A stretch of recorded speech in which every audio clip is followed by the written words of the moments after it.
everyone.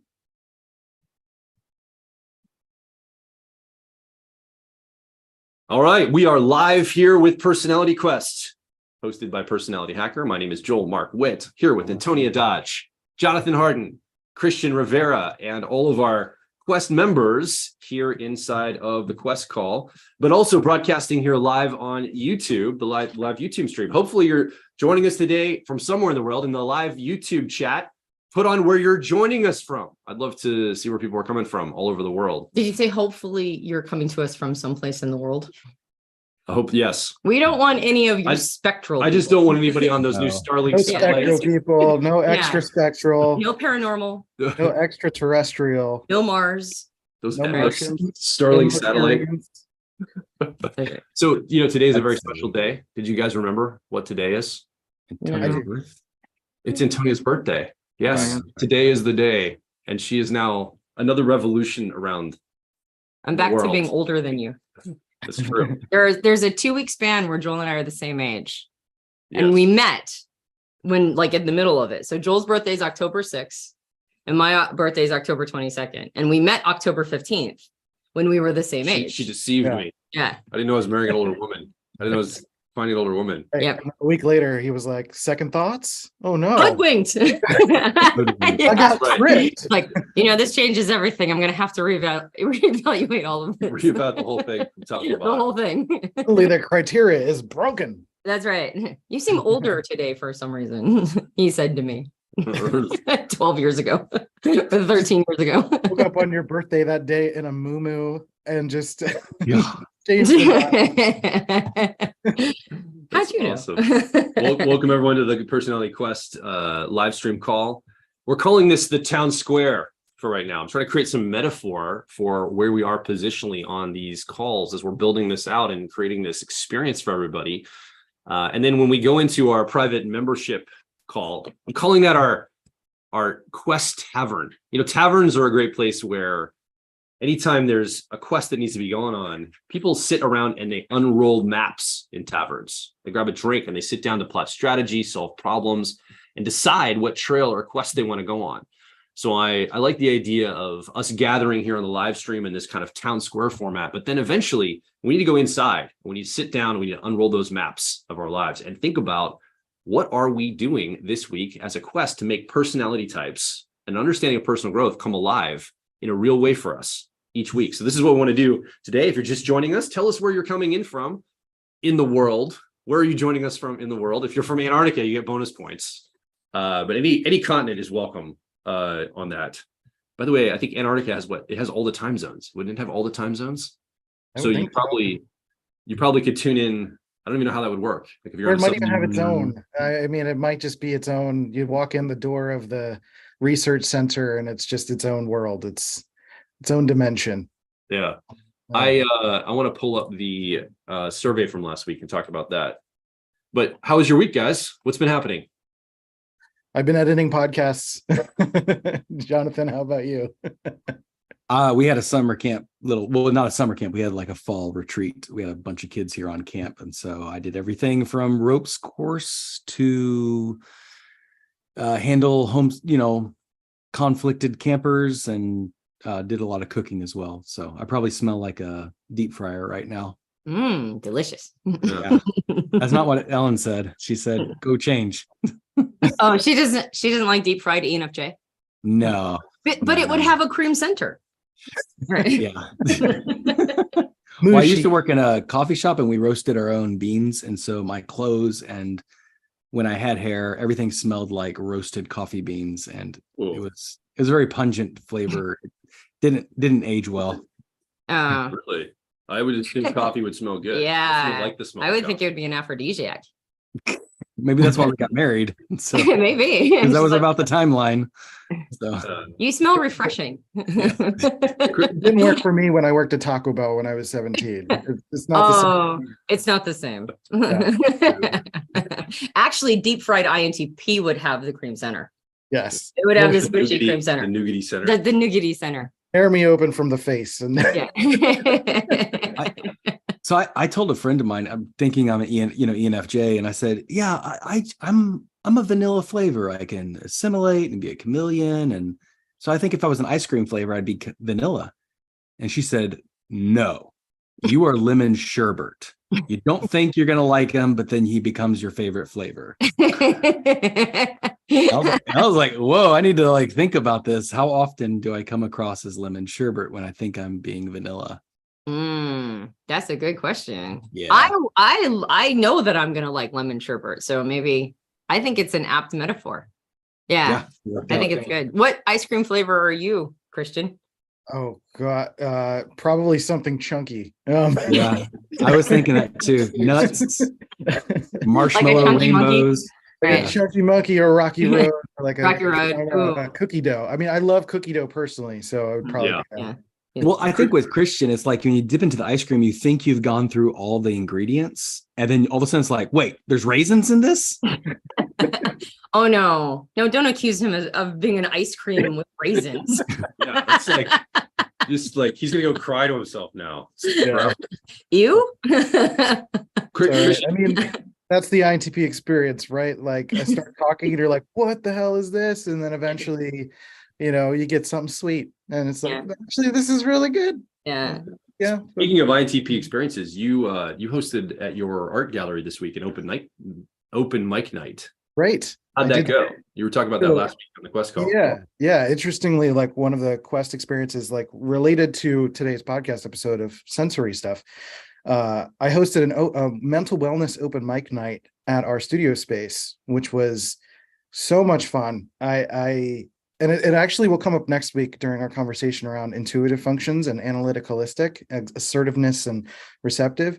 But it was a really beautiful scenario of having people share their artistic experiences and creating an opportunity for people to show their humanity. A lot of the times with mental health, we talk about mental health or mental illness.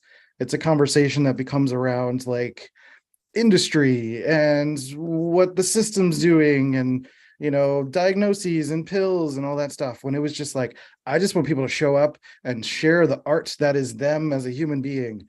And I came in with a lot of expectations of being loud and bombastic and bringing a lot of energy and bringing a lot of noise. And then it was a total normalizing, quiet, very obedient crowd. And I was like, you know what? Everybody stand up. And they all did. And I was like, okay, I'm in control. Let's go. And it was a really great experience to ride the wave of that. So it was really fun to experience these beautiful sounds of guitars and people reading poetry. Some people brought a violin and did this beautiful Irish prayer song. It was like a gorgeous experience. I really loved it. So it was me stepping out of my comfort zone and out of my shell, which was really, really fun for me and fulfilling. And I really enjoyed it. So thanks for asking about that. Channeling your inner Joel Markwitt. Yeah, there you go. Yeah, that was something I liked it too. I don't know, like I wasn't there, but I saw the promotion about it and I was like, yeah, we need getting people in a space where you're not going through your own rent cycles of emotions, but extroverting it into the world and processing it out loud with a bunch of people and then receiving honest feedback. Even if it is like just smiles and claps and appreciation. I think that's the best thing. I think, I mean, no surprise there. I think that's one of the better things you can do for your mental health. Yeah, and it was really beautiful because having gone through PLP and starting to do these Quest calls, it's really about like, for me as someone who's been so immersed in theory around personality types, it's like being able to take all of this and actually like show up to the world with it. It's kind of it's a real surprise to experience like this flow state of taking all of this and showing up to something. And I think that's what we're hoping to encourage with these Quest calls and with all the experience. Yeah. Right on. I mean, yeah, you went on a quest this week. That's exactly, I mean, I love it. That's exactly what I like to see. Yeah. Did you have to, as an INTP, did you have to have like recovery time, Christian? Like after you do that much output, that much orchestration, are you just like dead the next day? You can't even think or move? I was an angry mess. I resort to my Enneagram type. I'm a sexual 1 in the Enneagram. So whenever I'm under-resourced, that part of me starts to come out and I get real jabby at everybody. And, my wife starts bringing like any kind of emotional stuff she's dealing with or anybody else. And I'm like, I don't have space for any of this. I just held space for 30 people in a room. I've absorbed all these emotions. I need to get them off like a symbiote. I need to do like it takes a while. So it's a whole process. And I think you were Tony with PLP, right? With personality. After personality life path, I usually need to process a lot of emotions that aren't mine, right? Because you're holding space for a whole room full of people's emotions. And if I don't get it, I'm a sexual 3. And so I turn into a weepy mess. In the Enneagram. Yeah. And so I just cry a lot. I just get really overwhelmed and just start crying. and I'm like, I don't think these are mine. I just need to do a lot of this. And if I don't get space for it, then I just get more and more and more like, remember those little toys that they're like string puppets, and they have a push button at the bottom, and you push them up and they collapse, and then you let go of the button and they pop back up. Do you remember those? Yeah. It's like all week somebody pushed the button up and I'm just like collapsed, and I'm just this big weepy collapsed mess until I can process all of the emotions that I've absorbed from the weekend. And they're not, and the crazy thing is that they're not mine, so they're easier to process. That's the crazy thing, is that it's much easier to process emotions I've held for other people than my own. Ooh, yeah. That's good learning. Yeah. Good knowledge of myself. I think I feel the same way. Like it's really just, since it like translates through anger for me, like I usually have to play bass, or I have to do a bunch of scribbling. Like I have this pad, I just, angry scribbles. Angry scribbles. IPP emotion. I curse a lot more. I'm just like way more brash. Like my friend came up to me at the grocery store, and I was looking for coconut water, and he's like, "What are you looking for?" And I'm like, "I'm looking for effing coconut water, and I can't find shit in this place." And I just like my social action just completely goes out the door. I like that part of you. You should do that more. I want to hang out with that part of Christian. Okay, so next time I want you to just like, as soon as someone asks you that question, you just hold up your book and just start scribbling. That's right. Yeah. Take my wrath paper. You see what this means? That's right. This means not right now. This means get me a coconut water. That's exactly right. Coming over the top of the hour, we got about 2 or 3 minutes left. We're going to start the podcast this week. Not about coconut water, but we're talking about the sensing functions in the Myers-Briggs system. So the cognitive functions that are sensory. Just quickly, I wanted to put in the survey from last week. We asked people a little bit about your assertion.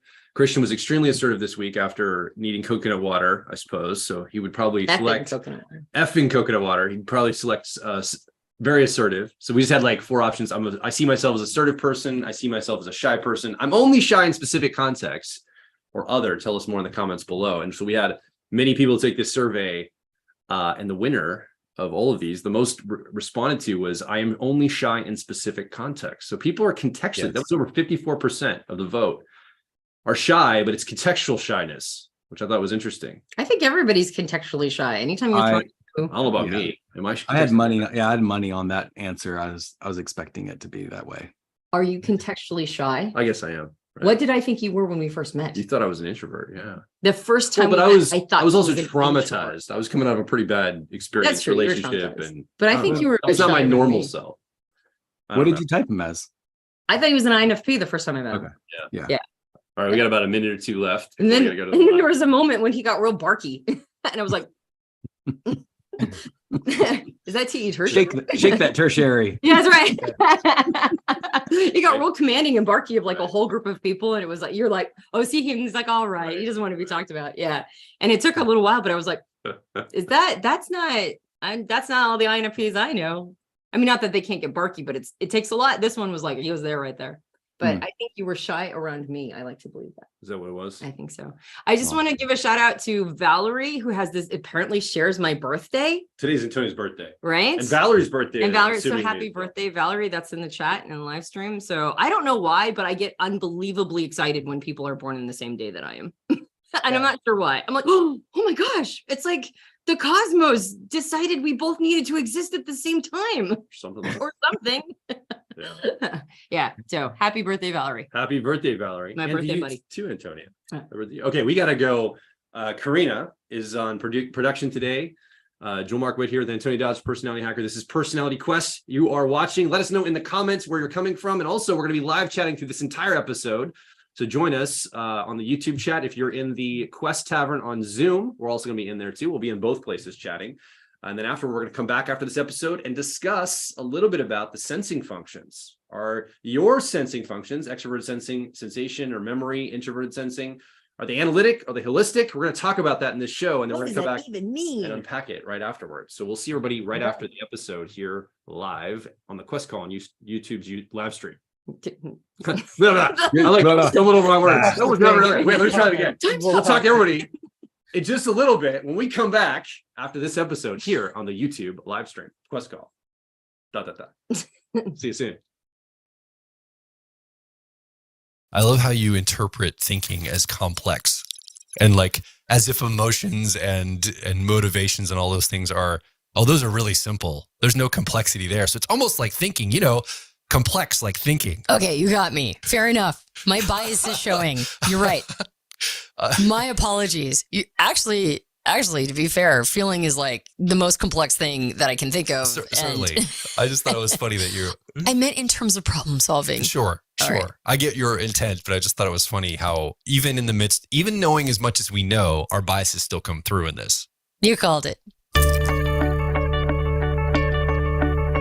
Hi, welcome back to the Personality Hacker Podcast. My name is Joel Mark Witt. And I'm Antonia Dodge. If you noticed this week, if you're watching us on YouTube, maybe you can even hear it qualitatively in the sound. Ooh. I don't know, but we're in a different studio. We're in our newer studio now. We've been away from a studio for multiple months. We've been shooting outdoors.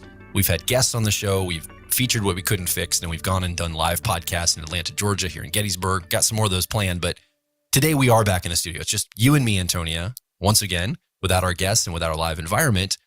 So I think this is a perfect opportunity for us to dive into some deeper content this week. And not just this week, I think we should do a 4-part series, because we've talked about it before we started rolling on the show. We did. We have the plan. We we're already gonna know. Introduce it to you in just a moment. By the way, we are starting something very new here at Personality Hacker. Now, you might be listening to this years from now, and so it's something that's gone on for a while. But as of the time of this recording, it's fairly new. We're starting up an experience of our podcast live once a week online in a virtual format. So what we're doing is we're gathering a group of like minds to come together once a week to watch this podcast together. And then right afterward, we have a membership program where people can come. It's called a Personality Quest. And we talk about the podcast right afterward. We unpack the learning from it, how we can apply it to our lives. And then we give the entire group of people that have gathered an assignment or a challenge for that week, some journal prompts and some reflection, but also a challenge that week to go test out in their real life, to go explore in the world. All of us are going to do the same challenge that week. And we come back the following week, we talk about it, unpack it, and we get the learning from it. And every week getting together to do this, we've already been doing a few weeks. It's been fantastic. I've loved doing it. It's awesome to see people come and gather live to watch the podcast, talk about it, and go do challenges in their own lives. You should be a part of this. If you're listening or you're watching, we want you to be part of it. Currently, we're doing it on Sundays. You can find out more information to be part of Personality Quest if you come over to personalityhacker.com/quest. And you can learn all about the quest and what we're doing there and get yourself involved, because I think you're going to love this experience, especially if you've loved the podcast and you love personality types and personal growth and the intersection of those two things. It's one of the things that I am super excited about going forward with. So, and there's going to be some live elements to that. There's a whole bunch of stuff that we've got planned around this. But right now we're just starting with these weekly gatherings, and I'd love for you to be involved. Okay, now let's get into what we're talking about today, Antonia. Okay. So there's this phenomenon that I have that I'll be talking with, like we'll be with people that are familiar with type. They may not be in our profile or training program or anything like that, but they're familiar with type. We're talking to somebody, or we're watching somebody online, and they're basically saying, like, the person might reflect and say, I'm this type. Let's just say ENTJ. And the person might see that on a video, or they're talking to them like, you can't be an ENTJ. You don't have that domineering, commanding presence to tell people what to do. You're not the field marshal archetype of person, right? You don't command people. You don't just order people around. You're not all about the money. You're not, and I'm thinking to myself, that's not an what? That's not an ENTJ. Like, that can be an ENTJ, but there's a bunch of other variances of ENTJs in the world besides that. This person is putting it down to very black and white, one note of a personality type. And you and I know, Antonia, there's so much variance for every personality.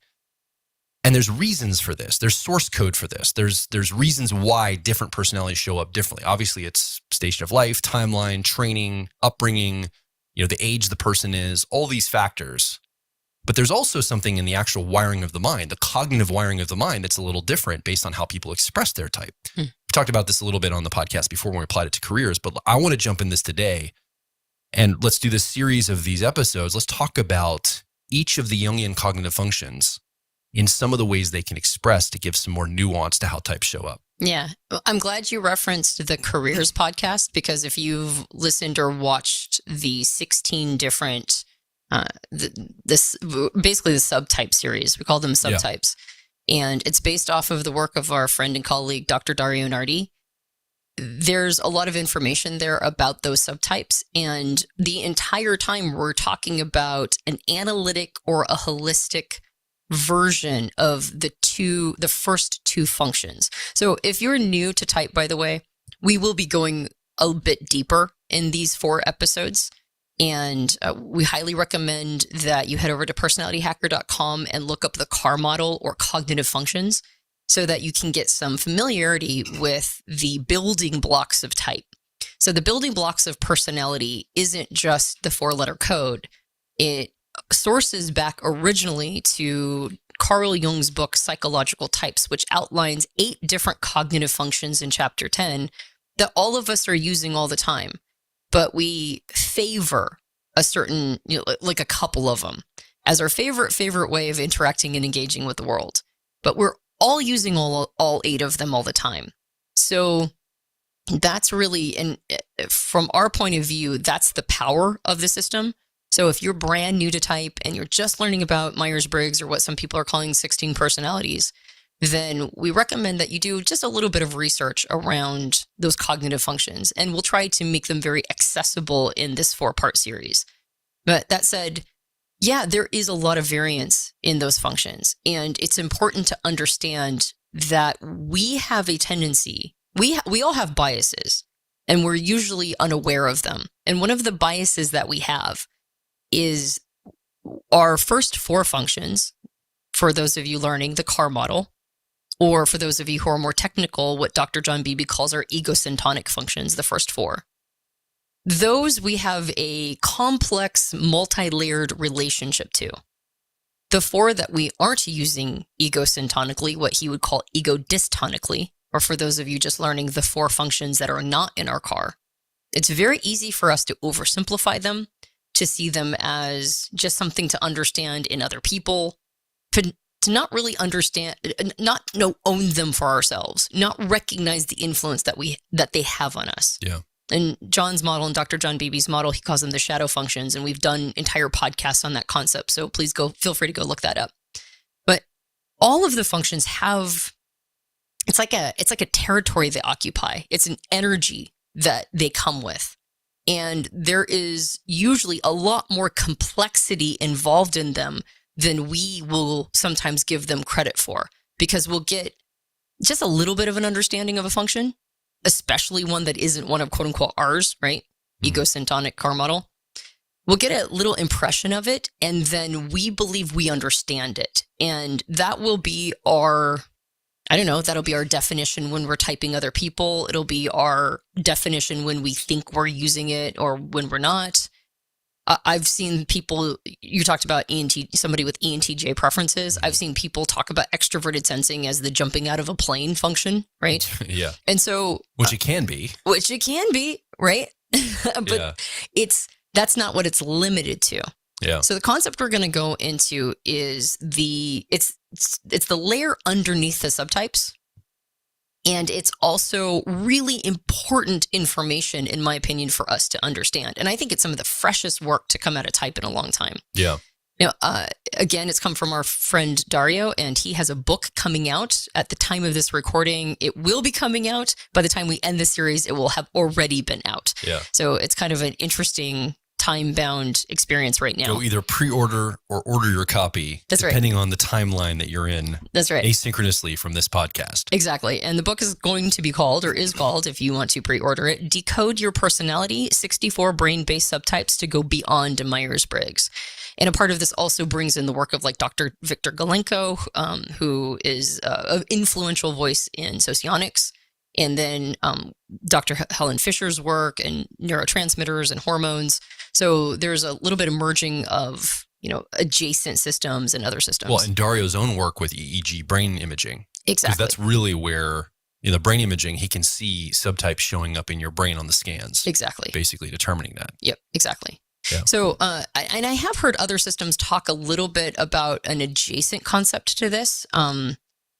Each of the functions, we're going to go into the flavors that they can take on. And I've heard some people call something similar like masculine and feminine energies. But I think that the way Or that yin and Dario, yang, exactly. I think Yeah. the way that Dario has it set up, I think makes it very easy it's very accessible and it's very understandable, and it avoids some of the pitfalls Yeah. of, talking about masculine and feminine energies and that sort of thing. And I think that it's a whole, it just really opens up a whole new appreciation for each of the 8 functions. So Yeah. without further ado, I just wanted to do a little bit of Yeah. a little bit of preamble to indicate that I feel like this, whether you're brand new or have been into type for a super long time, I think there's something here that's really beneficial for everybody. Yeah. And if we back up one level, so we're, if you remember, so if you're into personality type and you understand cognitive functions, let's just start here in a framework of, we're talking about 4 key elements that are in all of us. We have a sensing part, which is connected to the sensory world, our senses. We have a feeling part of us, right? Connected to our feelings and emotions and others' feelings and emotions. And our values. Our values. We have a thinking part of us, thoughts and information and resource and things that we're thinking about. Problem solving. And then we have an intuitive part of us. And, this is our abstractions, our imaginations, our predictions and patterns. Mm-hmm. So what the Myers-Briggs system does is what the functions do is they split sensing with 2 different attitudes. So it takes sensing, the sensory world, and it splits it. It has an extroverted attitude of sensing and then an introverted attitude of sensing. So now that we get 8 cognitive functions, can you split sensing into 2, extroverted, introverted, thinking, extrovert, introvert, feeling, extrovert, introvert, intuition, extrovert, introvert. And so now we've got 8 functions and where they're pointed. We're talking about going a layer even deeper than that. So we're going to take, for example, extroverted sensing, which is the extroverted attitude of the sensing process, and we're going to give it a flavor now of either analytic or holistic.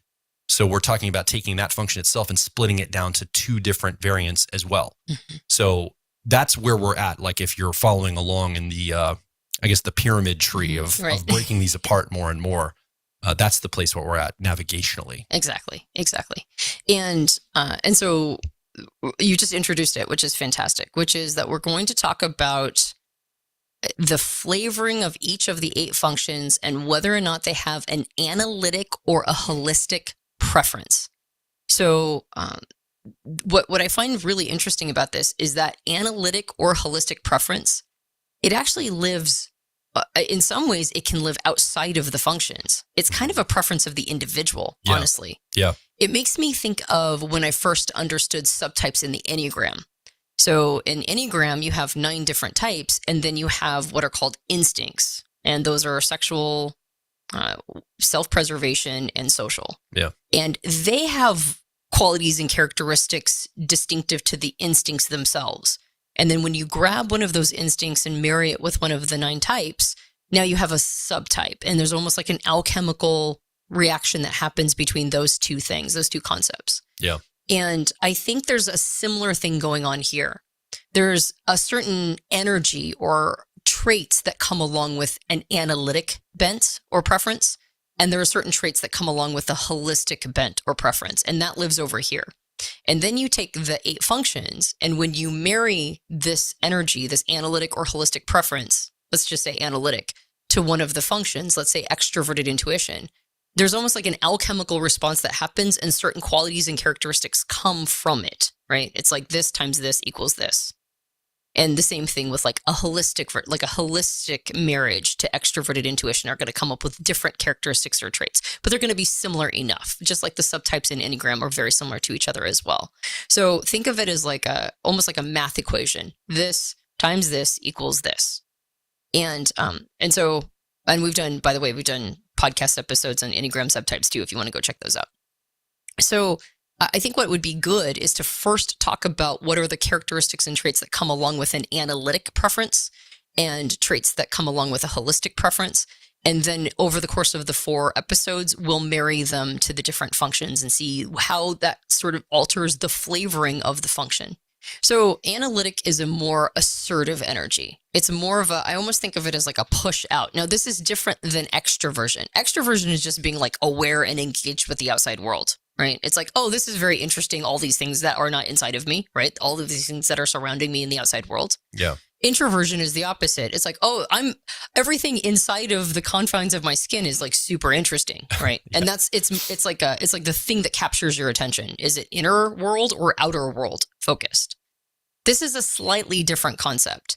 This is more about whether or not something is asserting itself or it's a more receptive energy. The analytic is a more assertive energy. So even if it's introverted, let's take, for example, just to illustrate the point, introverted feeling or authenticity. We think of it as like understanding what you like, your preferences, your values, a little bit of your conscience, like the things that make you feel certain ways. And when you end up, thinking that something's super important, you can either keep it inside, or you can start telling everybody that this thing is super important, right? So even though it was sourced in an introverted place, you can still be assertive about the conclusions you came to inside of yourself. So this is more about what you're going to do with the conclusions. What are you going to do with what's coming up for you?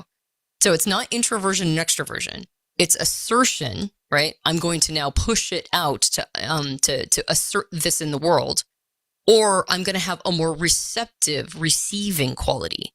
And this can get kind of confusing when you're talking about an extroverted function that is receptive, right? Or an introverted function that is assertive. It gets kind of shady there. It gets kind of confusing. I think there's the word intentionality, or I guess initiative is another word that could be used, like initiative energy versus kind of waiting and receptive energy for it to come this direction. Right, like passive.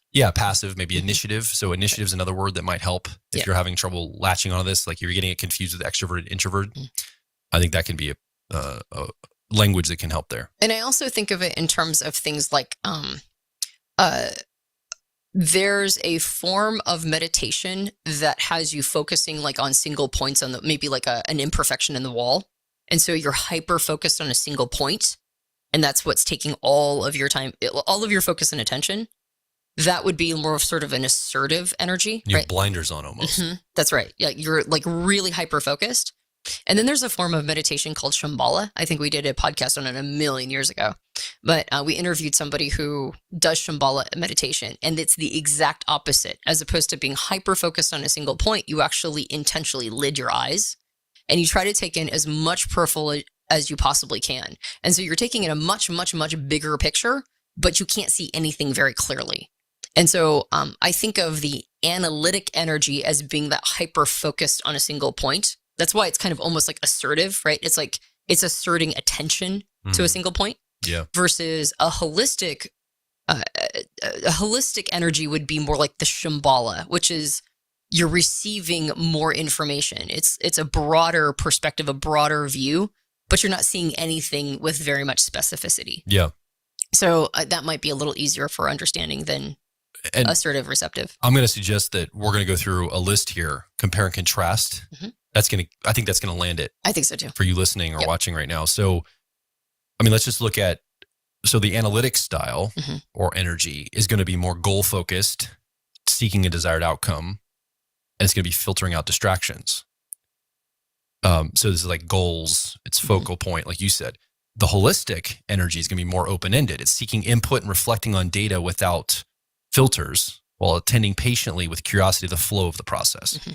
So this is like already we're seeing more goal-focused versus kind of just letting things kind of happen and then seeing what emerges and flows into the frame. Right, exactly. So the analytic is like, it tends to look like it has more clarity. It tends to look like it has more confidence.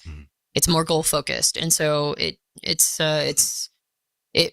looks like it's a person on a mission a little bit more, like the energy itself. Yeah. Like you said, as opposed to the more open, curious, sort of emergent energy.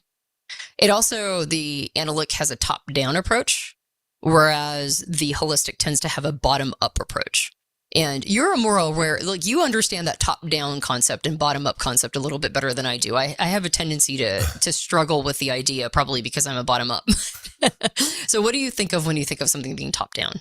Well, I think of it kind of having a I think it's more of having a ready-made solution or an idea of how it needs to be, that you're looking for application of it. Like you're not looking to build the solution as you go through and find the problems and solve them. It's almost like you have the solution and you're looking for problems to apply it to. Right. Yes. Like I've got the hammer. Where's the nail? Right. Show me the nail. I've got the hammer. Yes. I think that's more of a top-down approach. Yep. Whereas I think bottom up is it's like, well, what are we working with? We're working with nails, screws. I'll get the tool that's appropriate for the thing that I'm dealing with here. More of a discovery process. And so I think that's the difference in my mind, top down. Fantastic. Thank you for explaining that, because I'm always like, what does it mean top down? So analytic is more top down. Yeah. Right. You have the solution. You have the hammer. You're looking for the nail. And the holistic is more of a, like you said, what are we working with? Are we working with hammers and nails and screws or whatever? So it tends to be a little bit more open. The analytic style has a tendency to consider things in a more complex way, right? It almost is like thinker energy, almost like. This is why it makes it so complicated. But it brings in what's most relevant. It brings in viewpoints that will be helpful, and it excludes all the ones that will not be. I love how you interpret thinking as complex, and like as if emotions and motivations and all those things are, those are really simple. There's no complexity there. So it's almost like thinking, complex like thinking. Okay, you got me. Fair enough. My bias is showing. You're right. My apologies. Actually, to be fair, feeling is like the most complex thing that I can think of. Certainly. I just thought it was funny that you... I meant in terms of problem solving. Sure. Right. I get your intent, but I just thought it was funny how even in the midst, even knowing as much as we know, our biases still come through in this. You called it. All right. Okay, yes. They consider situations in a complex way, like all of the functions can be, including feeling. And not just thinking. That's the analytic style. The holistic style tends to be more of a, it's like it's not looking for it's not looking for just the solutions and removing all of the irrelevant elements. It's bringing all the stuff in. Again, it's like that Shambhala, and it's bringing all the things in and kind of like taking them as they come, and that includes things that might seem irrelevant to other people, but to a holistic mind, it's like, well, maybe that's relevant. So again, it's bringing in that periphery. The analytic style tends to focus on known problems, and the holistic style tends to try to find novel solutions. Yeah. Right? Analytic also tends to be a little bit more visual, and holistic tends to be more auditory. Yeah. So what they're paying attention to with like visual, it's like more like people's body language, visual cues, finding visual solutions, right? Well, I think visual information is immediate, and it's like holistic. Weirdly enough, it's analytic, but it's like you get a ton of information like right now, a snapshot, as a picture's worth 1,000 words. Right. Whereas sound, audio, words, it's like the story unfolding over a timeline. You've got to wait for the word to, every word has to come after the next word, and you're waiting. You're being patient to absorb it in real time through a timeline. Yep. Whereas like a snapshot can happen in a moment. Yes. And so I think that's the difference too, is probably the speed at which the information wants to be processed. Yep. So by the way, as we're going through this, just be tuning into yourself. Like, we're not even talking about specific function or type right now. Which one of these do you already lean toward? As you're like reflecting, are you more holistic in nature? Like, would you call yourself more of a holistic person, more receptive, more diffused, more open? Or are you more analytic? You're more assertive, more focused, more deliberate, faster. So just kind of get a sense of where you're showing up too. Yeah. Yeah. One thing I'd add to the auditory, I think you're totally dead right about that. The visual is faster. I think auditory, unlike the visual that is more focused on body language and that sort of thing, auditory is more focused on tonality and tends to think in a more narrative way. Yeah. Right. There is a lot more attention in the analytic to content, facts, rules, methods, numbers, deduction. That is more thinker. Yeah. There you go. Regardless of the function I'll it's throw you that associated bone. with. It's fine. Whereas the holistic style tends to be more about tones and intentions and ethics, artistry, emotional impact, expressiveness, humor and metaphor.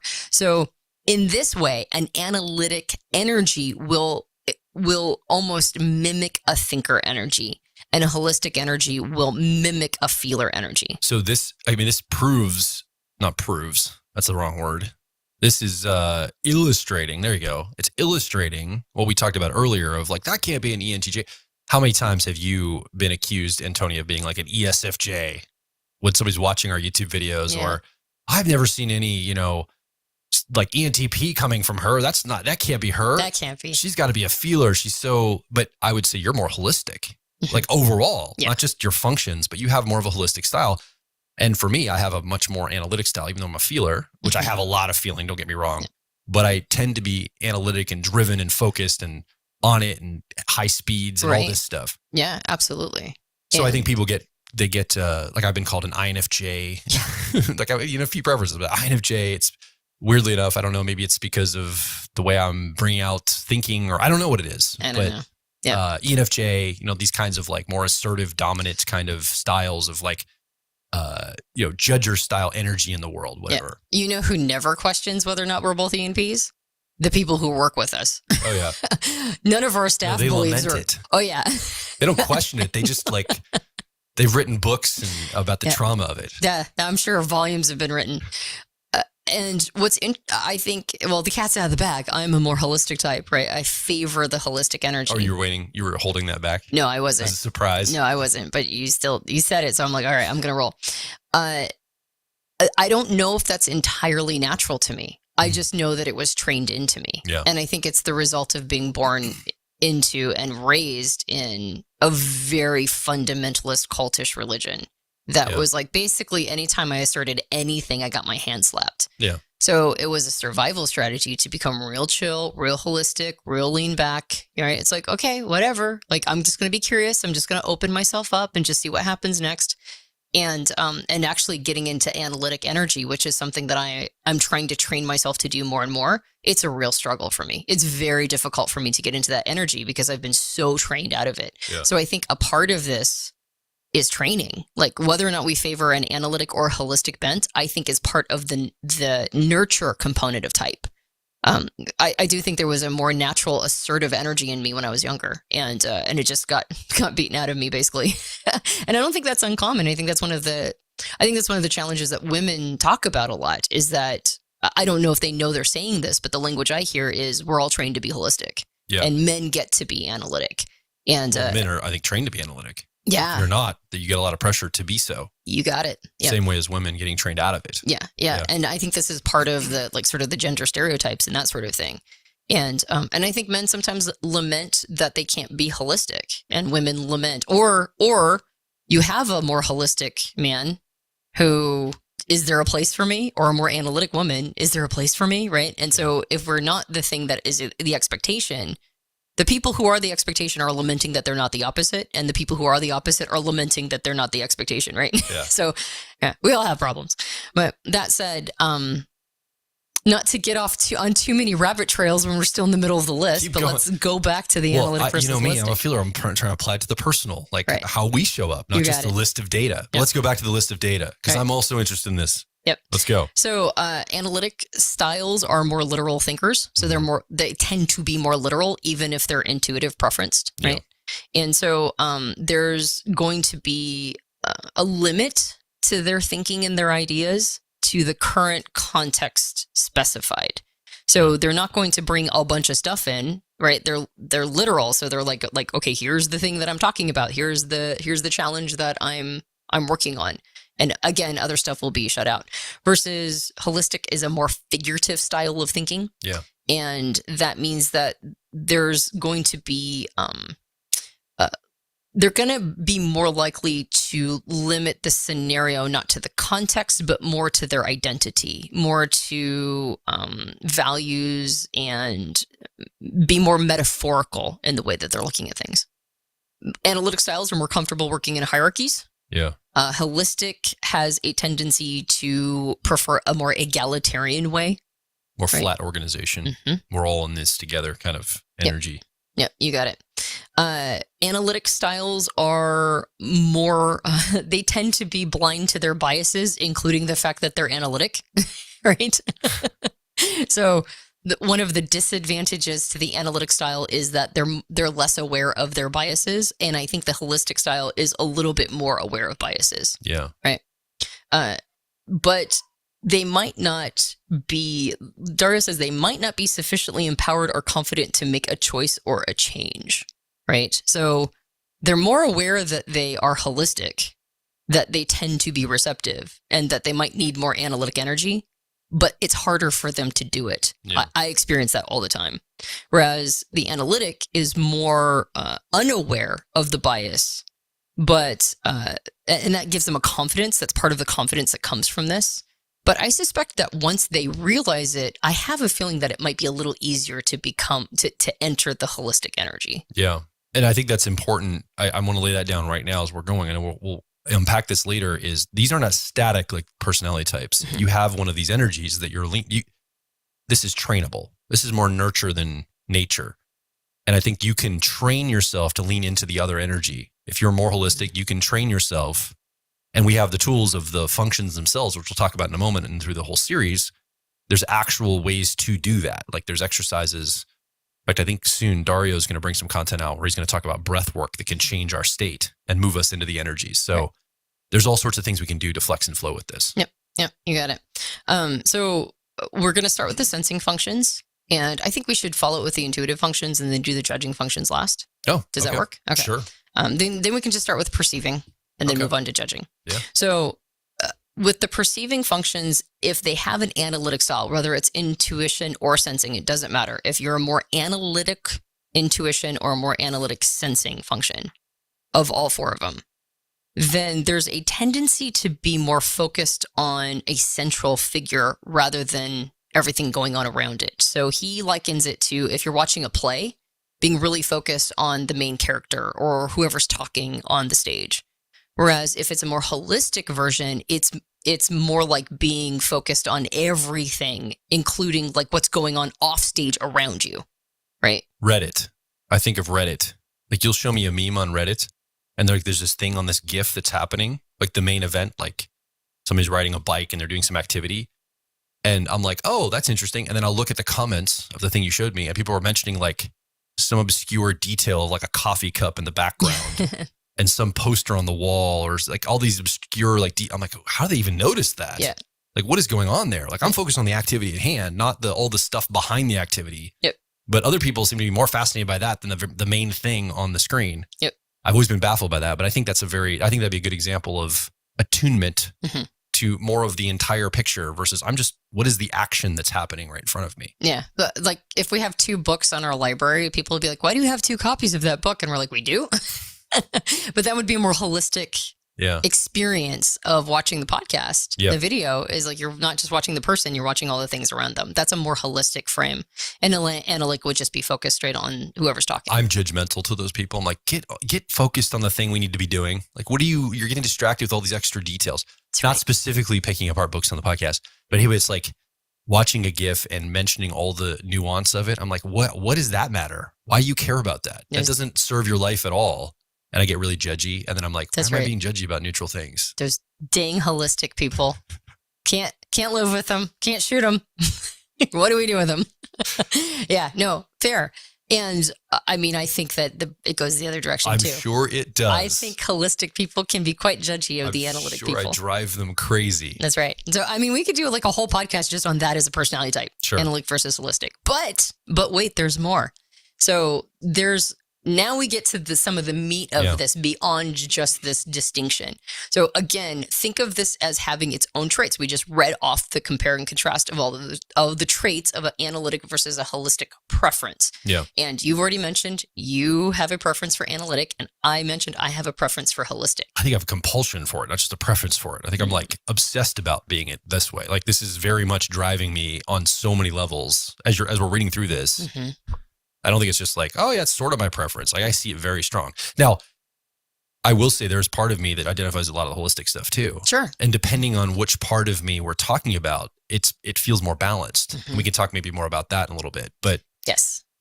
let's jump into the sensing functions if you're ready for that. Yeah, let's do it. Okay. Yeah. Well, and that actually is a good segue to a piece of information that's important to mention before we get nothing but comments of, can I be both? Yes, you can. In fact, in the subtype podcasts, we mentioned it is whether or not your first two functions. So take, for example, me having ENTP preferences. I have extroverted intuition or exploration as my first driver function. And I have introverted thinking or accuracy as my auxiliary or co-pilot function. And if you prefer both of them to be analytic, that creates a dominant subtype. If you prefer both of them to be holistic, that creates a harmonizing subtype. And then depending upon the function and the configuration, there's also a creative or a normalizing subtype. We go way into it in all of those podcasts, so please go check it out. But that indicates... There's a podcast specifically for your personality type. So go look up the specific one for your type. I think you're going to resonate deeply with it. You got it. And so there are many people who are both, right? The other thing that I think is important to mention, and this is that segue, is when the higher up a function is for you, so the closer it is to your first function, so let's say the first function, right, the driver function, you're very likely to be able to play both sides, right? You have access to the analytic and the holistic version. And Dario even mentions, and I have seen this play out in coaching, if you can't go between them, that creates a form of one-sidedness, and that's worrying. So one of the challenges I have is, and we'll talk about it in in a future podcast, the next one, my extroverted intuition is very holistic, and I really struggle to get into the analytic version of it. And I know that creates one-sidedness in me. I know it's a challenge. So that's the other thing, is that if you're going like, can I be both? The answer is yes, you should be both, right? Particularly for your first function. That's the goal. And if possible, your second one too. Yeah. Yeah, exactly. It's a goal. So yes, you can before you ask.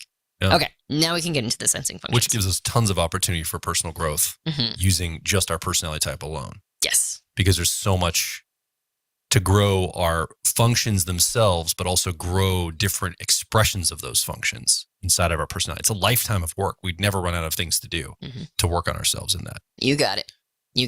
Okay, so let's start with extroverted sensing. So we've called this here at Personality Hacker sensation. It's really about the sensory world in a rich way. Yep. Particularly the sensory world in this moment. Like all the physical senses I can see, touch, taste, smell, hear, my physical body, the impressions, also the feelings inside my body of hunger, being tuned into all of the sensory things that are happening right now. Not in the past sensory experience, but right now, the sensory moment. And it's single perspective minded. It's not really taking into other perspectives. It's focused on the here and now with a single viewpoint in all of this. Yep. So let's talk about that function we call sensation. How does it show up, analytic or holistic based on that understanding of the function? Yeah, I would add 2 words of presence and experience. Yes. Right.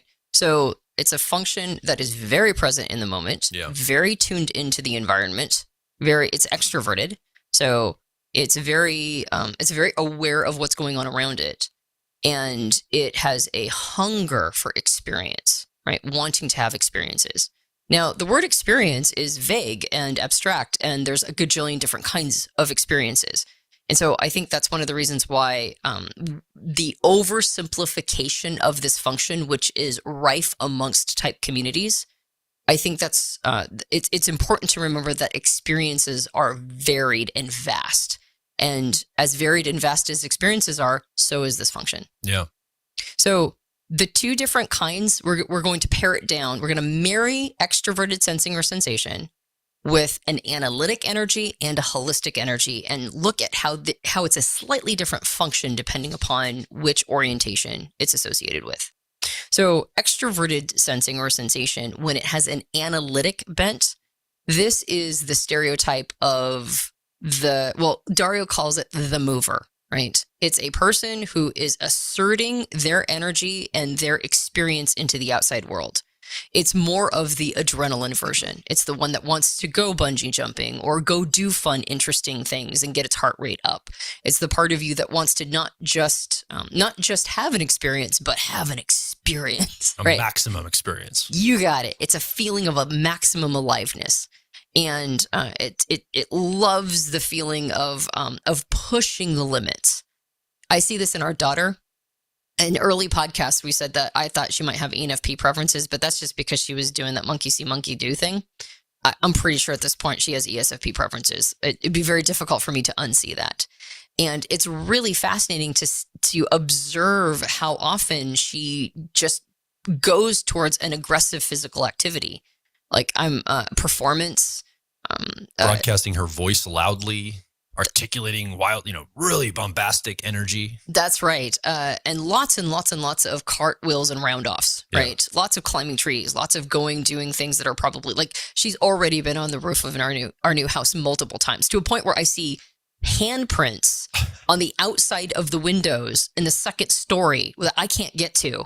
She has, right? She's up there. And so it's like, I didn't even know she was there. I just see the evidence of the handprint at this point, right? And she's 11. Yeah. So this is the appetite for life. It's the joie de vivre. It's the desire to play in a big way.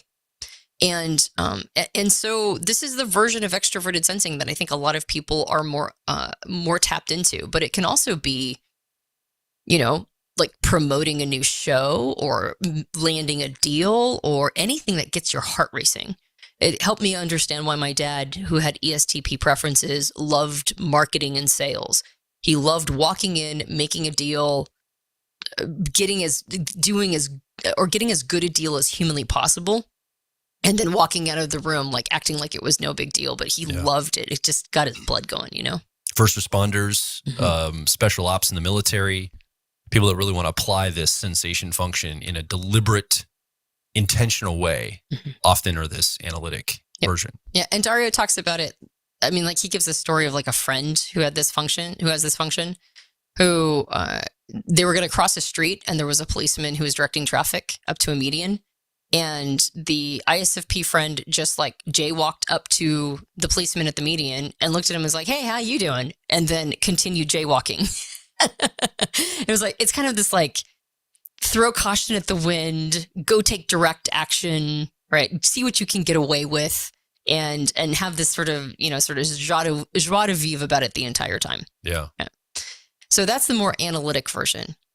The holistic version is the one that, and I see this function being described more as the analytic version than the holistic version, even in Myers-Briggs circles. But I do know that Myers-Briggs, at the point of origin, described extroverted sensing a little bit more as the holistic version. And the holistic version, again, remember, it's like a more receptive energy. It's taking in more context. It's less assertive. So this is more about pleasure, right? This is more about the sensory experiences of life. It's less about jumping out of a plane or landing the deal or, walking up to a policeman and jaywalking and being like, "Hey, how you doing?" and keeping going. Like it's less of that attitude. And it's more like the experience of putting your feet in the sand or going to a club and listening to thumping music and being a part of that, right? It's more about just being in the vibe of life. Dario draws a contrast with that idea of pleasure against comfort. So he draws a contrast between pleasure and comfort. And he says it's actually not about comfort. It is truly about pleasure. And that's a distinction he makes. And I think that's an important distinction to make here because it's easy to think in terms of, that more receptive, holistic pleasure.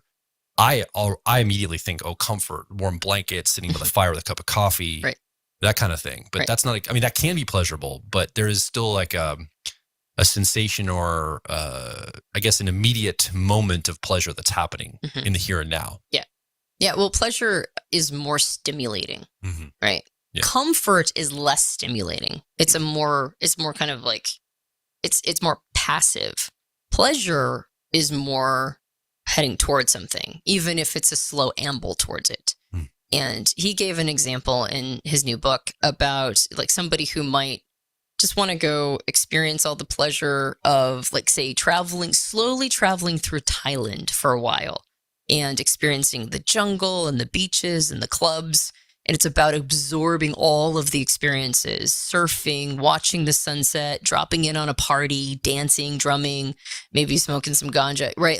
It's like the whole thing, right? Just experiencing all of it. Yeah. And there's a fun, relaxed feeling towards it. Yeah. So the people who have this function that tend more towards like all the sensory experiences of food, the foodies, or the ones who just like kicking with friends and drinking a beer on the beach and watching the sunset as they're talking to their friend. Like, I don't think people realize that extroverted sensing and the holistic version can love long, fun, interesting conversations just as much as anybody else can. Because we get this idea that SP types want to be more action oriented. They don't like to sit around and talk. They want to go do.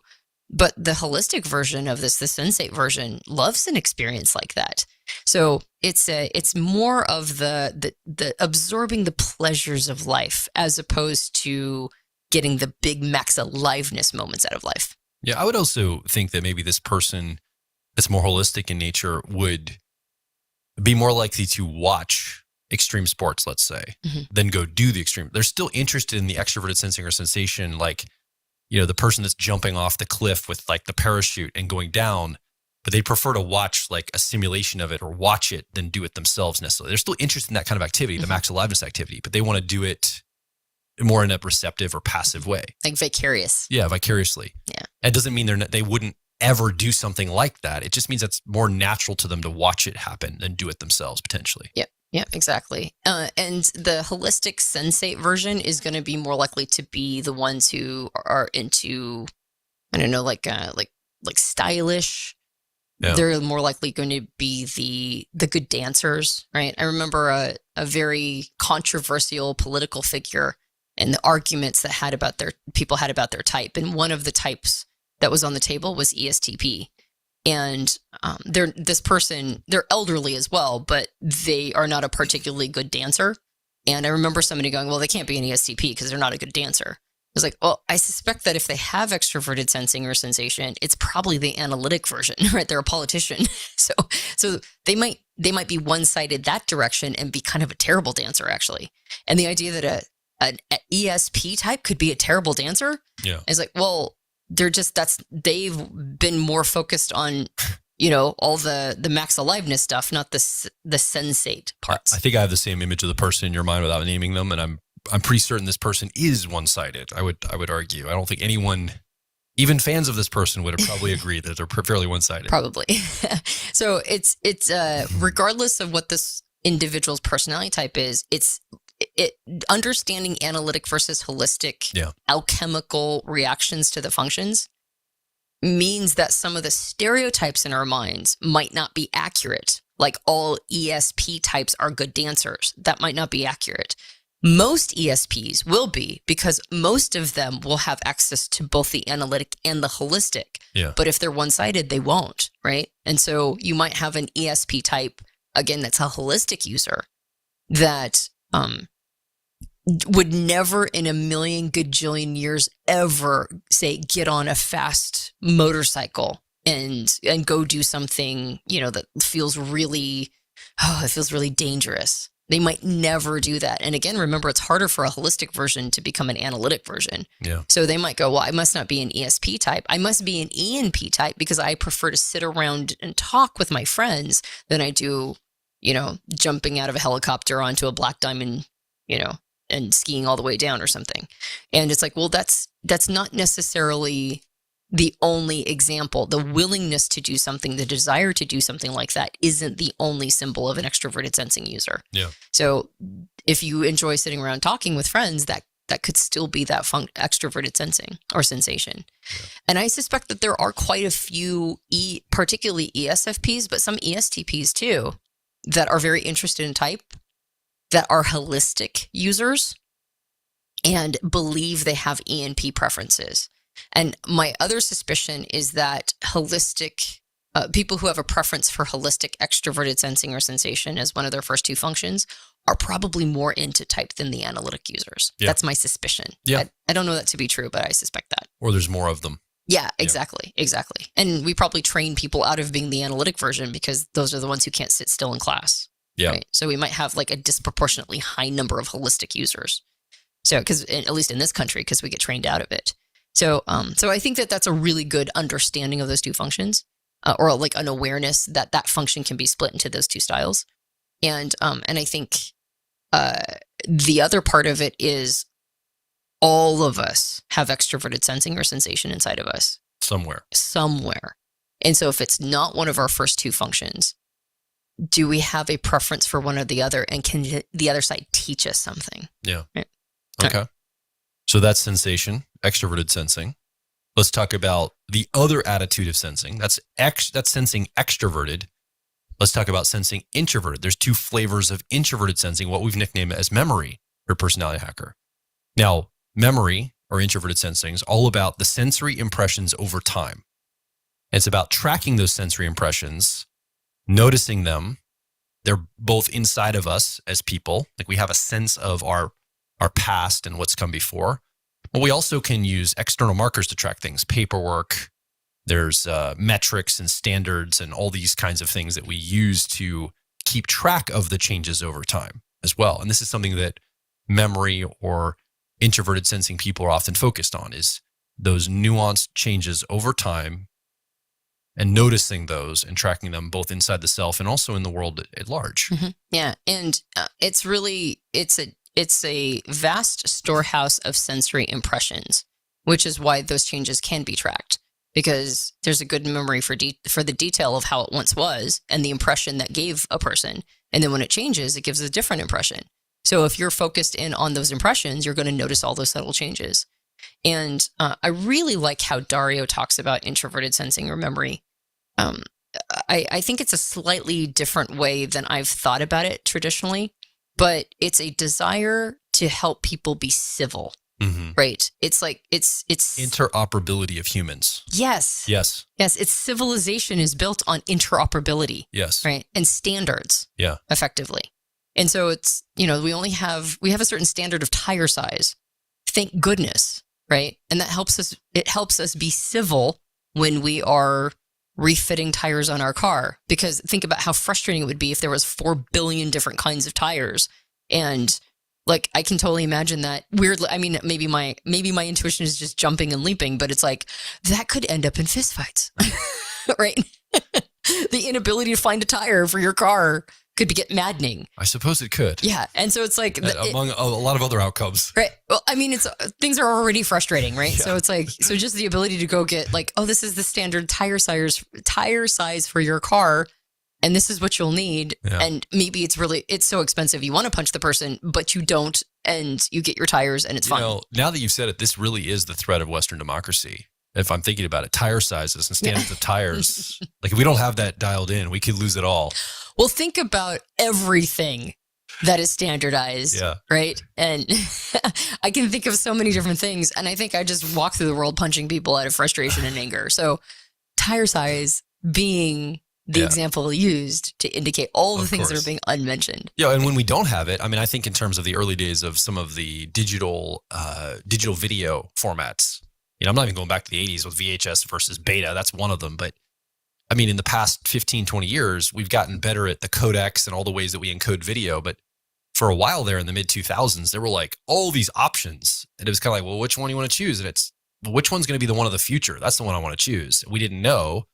And so people would accommodate for that and have a lot of different things running and reverse engineer stuff. But now we're starting to get down to standardization around this. And it's actually helping things go better, because if I work with a videographer across the world, they send us a file, they're probably going to film it in the way we need it filmed so we can use it here. So it's actually a good thing that memory and introvert sensing does for us at that level. It helps us make things work across larger and larger groups of people. For sure. So the analytic version of this function, Dario calls it the defender. Yeah. And it's because it is fundamentally protecting civilization. Right, the things you're talking about, the standards, the interoperability, the capacity to have civilization, which it's a fragile thing, actually. Right, it needs defending. The ability. I mean, I don't want to date this podcast too much, but I guess it's not really dating the podcast, because we've been in the midst of all of this turmoil for years now, right? And we are observing right now just how fragile civilization is, right? Yeah. How easy it can be taken, how much damage and destruction can happen in very small amounts of time that change the fabric of everything. And the Defender, the analytic version of introverted sensing or memory, is designed to make sure that those don't happen too quick, that they happen at a pace where we can all keep up with it, so that we don't lose what has taken centuries to build, right? It's a fragile thing, and it needs people to protect it. And when it's missing, people get confused and they're open for hijacking. I think during the pandemic was a good example of this. We lost a lot of our introverted sensing and memory. No one was doing their normal routines. No one had their normal life at the time. You were even watching things on television. You're watching people that you'd normally see in a studio doing it from their homes. Wow, that's weird and different. I'm not used to this. This is nothing like I'm familiar with. And so it creates this soil for mass change to happen and people to be very confused and a lot of chaos to be injected into the system. So I think we've seen, in the vacuum of it going away for a short period of time, we've seen just how useful it is when it is there. I've come to appreciate it much more after going through the pandemic and watching what happened. Absolutely. Yep. And Dario says, it doesn't necessarily mean nice, traditional, or orderly. This analytic version isn't necessarily those things. They're not necessarily hysterical about safety. They know there are times when you need to court danger or go to war. So let's do that smartly and purposefully. Yeah. So it's not a resistance to all change. It's not a resistance to doing what needs to be done. It's a resistance to rushing into things, making changes too quickly, undermining the fabric of all of these, all of these institutions that we have. And that's what's distressing to the Defender version of it, of introverted sensing. So one thing also I want to mention is that they do, not the one thing I didn't want to mention, but I do want to, now that I'm thinking about it, is there does tend to be a traditional bent, right? They don't have to be traditional, but there does tend to be a traditional bent because traditions are part of keeping civilization going. I would use the word consistency. Maybe even more than tradition. I mean, I think there's a desire to have consistency. And if the change can be made or the altercation can be made to keep some kind of consistent framework, the change is accepted. But the consistency is the most important. I think traditions help us keep consistency, but consistency is the metric. Right. Well, and traditions are also the things we bake into ourselves, Personal. Our sense impressions. They become personal. Exactly. Yeah. So consistency, I do believe, is really important. I think the reason why they tend to be traditional, though, is because it personalizes it. Yes. Does that make sense? Yes. Yeah. Okay. Well, So- I'm speaking specifically to the interoperability of it all. Right. Not the personal sense of impressions that we take with us, I guess. Right. Yeah. Well, so to clarify all of that, it is the personal sense impressions that are the foundation of all of it. Yes. And traditions are very easy to bake into one's identity Correct. and to the things that mean something to us. Yes. So there does tend to be a traditional component, but they don't necessarily have to be. It just tends to be that way because it's one of the easiest ways to be consistent and keep the interoperability of the institutions we've created that allow for that consistency. Personal traditions, outer interoperability. Yes. And that means being tapped into not just the personal traditions, but societal and cultural traditions. Yeah. That's where the interoperability comes from, right? Yep. And so it's baking in personally what is culturally common. Yep. Right. And there's a groundedness to that, right? He also mentions, and this is the one thing that I was going to say a long time ago. The one thing I want to mention about this specifically is that there is an association of introverted sensing or memory. A lot of people have an impression that it's about like sequencing or doing things in a certain order or, stabilizing and that sort of thing. And he mentions that sequencing and recalling factual details shows up more with the analytic version because sequencing is an analytic tendency. So it's not that the function itself is necessarily focused on sequencing. It's focused on sequencing when it's analytic because analytic is focused on sequencing. Does that make sense? Yeah. All right. And so then we tend to see it in that way when it's manifest. And I think the analytic versions of each of these functions are the more obvious because they're pushing out. They're louder.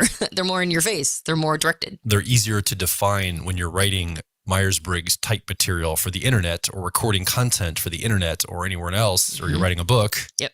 It makes more sense from an economic business model standpoint. You're writing a book trying to get a concept across, you're creating content for somebody in an article, you're going to probably favor the analytic version because it's easier to define and articulate to someone. Yeah. Well, and they're just more obvious and easier to pick out. Yeah. Right. Like that's the version of it. That's a version of it. But it might not be the function that's being observed. It might be the analytic preference that's being. Yeah, exactly. Okay. So let's go to the holistic version of introverted sensing or memory. This one is, I think, this one I believe is the assumption is it's associated with feeling. And I think people think that the analytic version of sensing is associated with thinking. So that's another distinction I want to make here is that we get an impression of, say, ISTJs maybe as always being more of the analytic version. And I think the assumption is that it's introverted sensing when paired with extroverted thinking or effectiveness. That's what creates that analytic. And then the holistic, which we're about to go into, is more like introverted sensing or memory when paired with extroverted feeling or harmony. I think that's the bias that we have, or the blind spot in the type community, when really it doesn't matter what your judging preferences are. It doesn't matter whether you're a thinker or a feeler. You can have analytic introverted sensing or memory, even if you're an ISFJ. And you can have a holistic introverted sensing or memory, even if you're an ISTJ. So I think that's one of the big distinctions I got. I went, oh, that's a mistake I made. Yeah. I married the holistic version with feeling, but it's not. Yeah. Right. So all of that said. Well, and I think just to your point, I mean, we've seen so many students come through our profiler training program, and we're actually baking this into some of the core content now because it's very easy to mistype or misprofile somebody if you're sitting down with a profiling session. If you don't have this at least in your head to watch out for. You go, oh, well, that must be this type over here. Whoa. It could still be a feeling type that's more analytic bent. It's not necessarily an ISTJ. Yep. Maybe it's an ISFJ. Yep. That you're just seeing more analytic come from. Yep. So that's something we've been working with our students on a lot lately to get really better at the methodology when we're live profiling somebody. Yep, you got it. Okay, so all of that said, let's talk about the holistic introverted sensing or memory. I feel like there's so many hyperlinks and footnotes on this podcast. We're like, you get caveat this, parenthetical this. That might just be us too. All right, fair enough. Right. Let's keep going. All right, so Dario calls the holistic introverted sensing or memory function the hearth. Yeah. And it's not necessarily anchored in any specific thing, unlike the analytic version, which is anchored in like civilization and maybe specific protocols or traditions, or like you mentioned, things that are interoperable. This is an anchoring to everything. He called it a table or a chair with 1,000 legs. It's very rooted. It's very grounded. It's very stabilized because it's the person's individual sense impressions that are baked into everything they've ever experienced. So if you take one away, they might not like that you took it away, but it's not going to change much for them because they have all these other sense impressions, all these other things that they're grounded to, that it's like you can't ruffle them almost. You can't destabilize by taking any one thing away from them. So they tend to be a little bit more open to change, interestingly enough. Because if you rock the boat over here, it's like, I don't like that the boat is getting rocked, but I'm going to roll with it because it's not like you can destabilize me on all these other 999 things. So, okay, let's go ahead and change in that one way, right? And I'll figure it out. It's just this profound rootedness in the self and one's impressions. And so instead of being more of a defender and an anchor, it's more of like a warm rootedness. It's more like the hearth, right? It's like it's the center of it all. And at the center of it all is your entire life of impressions, right? But they're very personal to you. And that's one of the ways that it's not so assertive, because it's not trying to make this happen for everybody else. it's the self that's rooted in it. And really it's weird because the person analytic might be more focused on interoperability outside of the self. But because of the analytic nature of introverted sensing or memory being focused on that, it probably has, let's just say it's got 5 ways to be interoperable. I'm oversimplifying, but let's just say it has 5 ways because it's focused on it. But the holistic introverted sensing or memory person, or this function, no matter where it falls in somebody's personality, this actually might be more interoperable because it's much more receptive and it'll play nice with almost anyone. So even though it's not focused as much on being interoperable, it's more focused on the self and the sensory impressions. How I see it is it probably has the tendency to be open more to more variances than the function if it was focused on interoperability, which is so weird. It's kind of like counterintuitive. It's like the photo negative of itself almost. So I thought that was very interesting as I was looking through this material. Yeah. And it's the holistic users that are more likely to be tuned into all those subtle changes like we talked about, because Dario says their database is so big and things are not just pushed into a box. Yeah. So they're the ones who are more likely to be very detail oriented about everything. He said asking, is it black or white, is more of an analytic, introverted sensing or memory way of asking a question. To the holistic version, they see a palette of 64 million colors, right? There's so many different, all of this variance, because again, it's like what they're rooted in is a huge variety of things, right? It's a table with 1,000 legs. Diffused. Yeah. Exactly. And so everything evokes something a little different, right? And that means that all those subtle changes are going to evoke something a little different inside of them.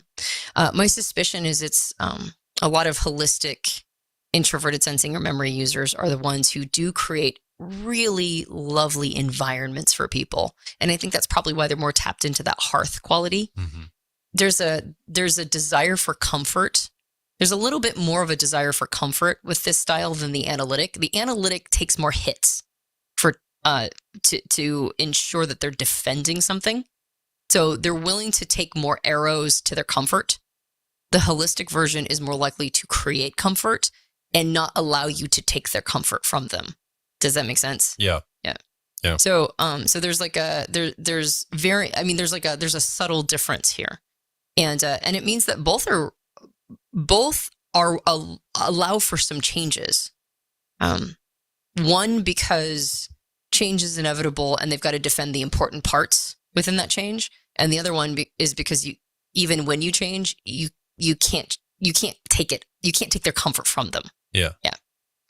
And then there's a flowing nature to this, as there is with all the holistic functions, right? There's kind of like a flow to all of this. And you see this with extroverted sensing or sensation. There's like a flow to life. It's like, I think Dario calls it an effortless flow, where you just sort of flow through the experiences of life. There's a flow of rolling with life, right? Like rolling with the punches, rolling with the changes, being willing to absorb them and kind of find your way in all of it, that the holistic version has, which is an attractive quality in that function.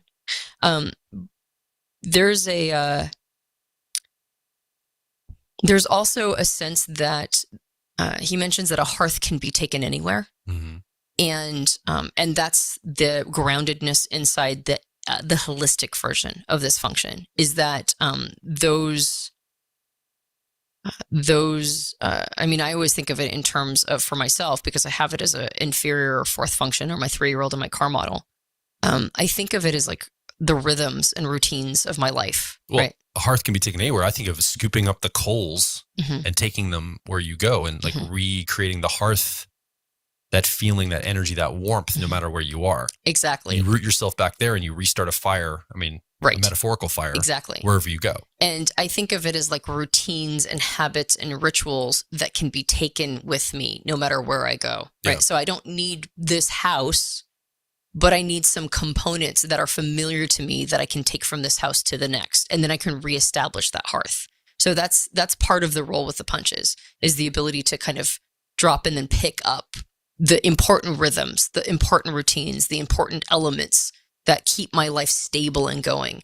That's more of that holistic version. Whereas I think an analytic introverted sensing or memory is going to feel less of a bend and more of a break. Mm-hmm. Like when a change has to happen, it probably feels a little bit more cutting, a little more severe, a little more like, I got that taken from me, or that change was forced upon me. Yes. Oh, I didn't like that. I wish I was more in control of that change, or it didn't happen at all, and pushing it away, a little more resistance than maybe the holistic side of it. Right, exactly.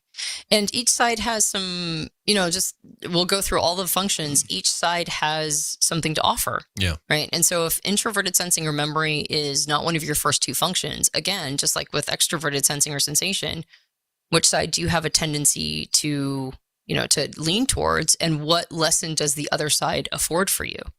Yeah. Like I definitely have a holistic version of introverted sensing or memory for sure. There are things that have happened to me that I should have been more of a defender around. Mm-hmm. Like I should have been less roll with the punches. There's an advantage to rolling with the punches, but there's also an advantage to having boundaries and not letting people push you around, which the defender version is less likely to be pushed around. Yeah. Yeah.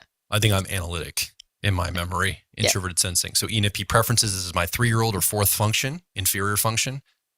In my cognitive function stack, and I definitely have an analytic bent toward it. It is much more when change happens and I'm not in control of it, or I haven't managed it, I get upset. I feel like something happened to me. I feel like somebody's doing something to me and hurting me or harming me, or the universe is like, I get frustrated by that. So, and that's not even my strength in my personality, but all of us have access to these two sensing functions somewhere inside of our own psyche.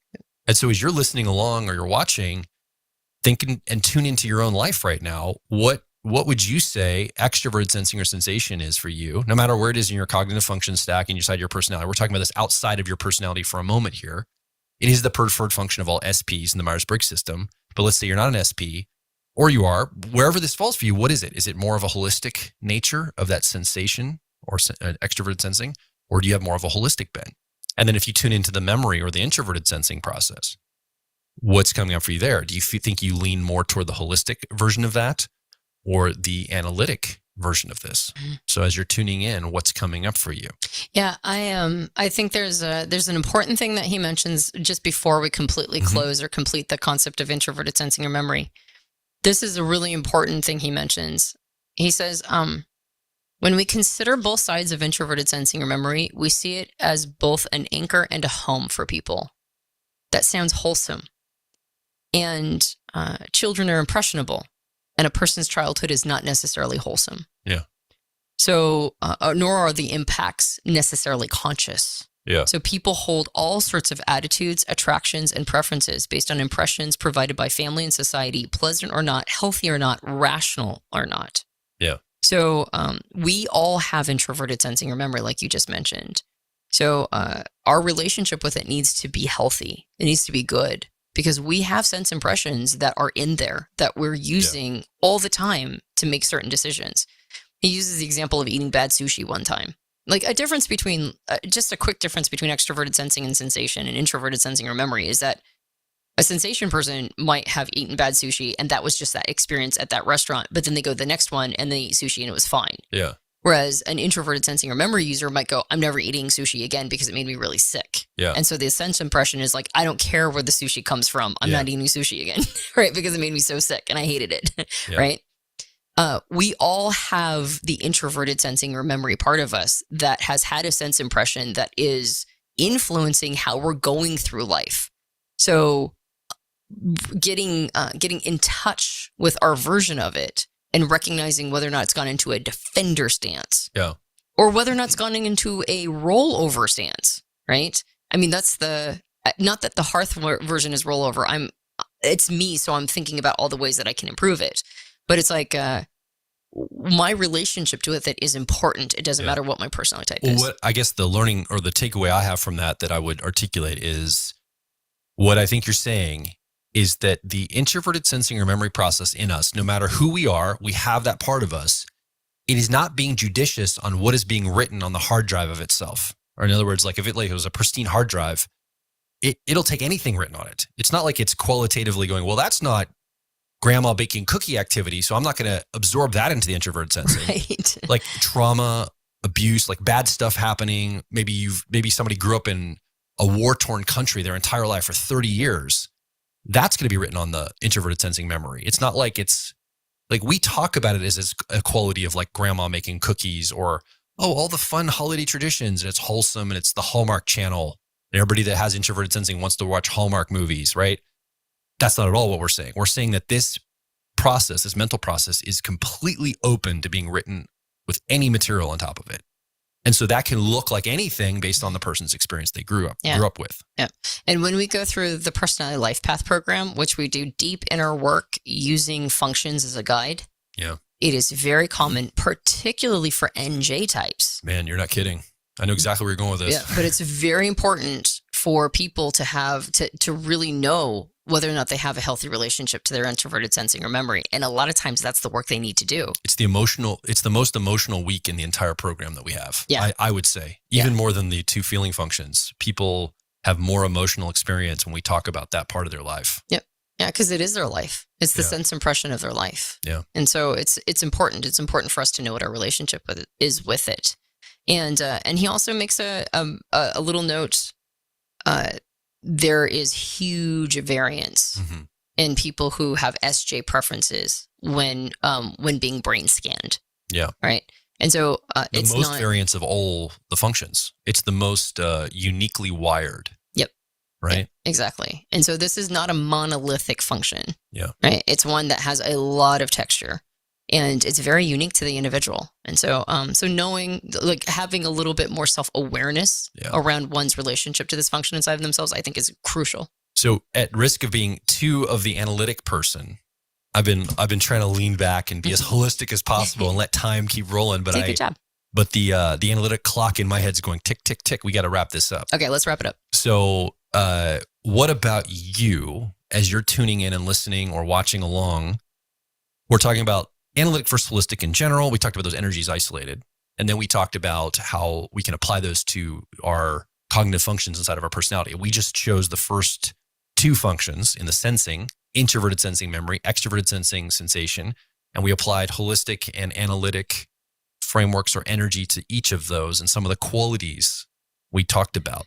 So as you look through you listen through the qualities, you think about the qualities that we articulated here. Where are you seeing that show up in your own life? Because we all have access to these 2 functions. It's just a matter of where they are in our personality. Doesn't matter what your type is. You have parts of yourself that are tuned into here. Do you think you lean with the function more analytic, more assertive, more focused? Or do you lean more holistic, more receptive, more open and diffused? How do you see yourself in this experience with these 2 functions? Next week, we're going to talk about you want to talk about intuitive functions next, right? We'll talk about extroverted intuition and introverted intuition, but let's stay with the sensing for this week. What's coming up for you? Come over to personalityhacker.com. Directly below this episode, leave a comment, ask a question, or more importantly, share your story. We love stories because they're compressed experiences we can learn about your life through. And I think it's a great way to kick off a great conversation around this. Yeah. If you enjoyed this podcast, you can subscribe to us on iTunes and various Android platforms. You might be watching us on YouTube right now because we also have a video podcast. And if you enjoyed the episode, you can subscribe and hit the bell to let you know when future episodes are out. Yeah. And we highly recommend that you check out the Quest program, where we, as a group, as a tribe, we watch the episode, the podcast, the live podcast premiere that is currently happening on Sundays. And then we discuss the topic and do some journaling and understand how it can have power in our lives. And then we do an activity for the week. Yeah. It's intended to make type come alive. Yeah. And to use it in an active way, not to just passively learn about type, but have it make changes in our life, help us understand who we are and how we can be, I like to say, become the most me, right? How can I be the most Antonia in a single lifetime? Yep. And the Quest calls are intended to help you get closer and closer to becoming the most you. I don't like using the phrase the best version of ourselves because that's qualitative, right? It changes from context to context, but we can be authentic. We can be honest. We can be true to ourselves. We can hear our inner voice, that quiet, discreet inner voice. And the Quest is intended, that membership is intended to help you continually and perpetually be guided by the most you, that discreet inner voice. So come join us on Sundays with Quest. Yeah, we're currently tuned in. I mean, it's not just with me and Antonia. There's an entire group online in like a Zoom meeting format where we can actually do breakout rooms and you can talk with other people of like minds in small 3 to 4 person groups. So everybody gets a chance to share and articulate and express and learn and grow together. And then we come back to a main session where we're all together and we can share in a broader format. And myself and Antonia are there, and most of our team also shows up on a regular basis. We're going to grow this over time. I imagine we're going to look back many years from now and go, remember when we first started talking about Quest way back when we started it up? Yeah.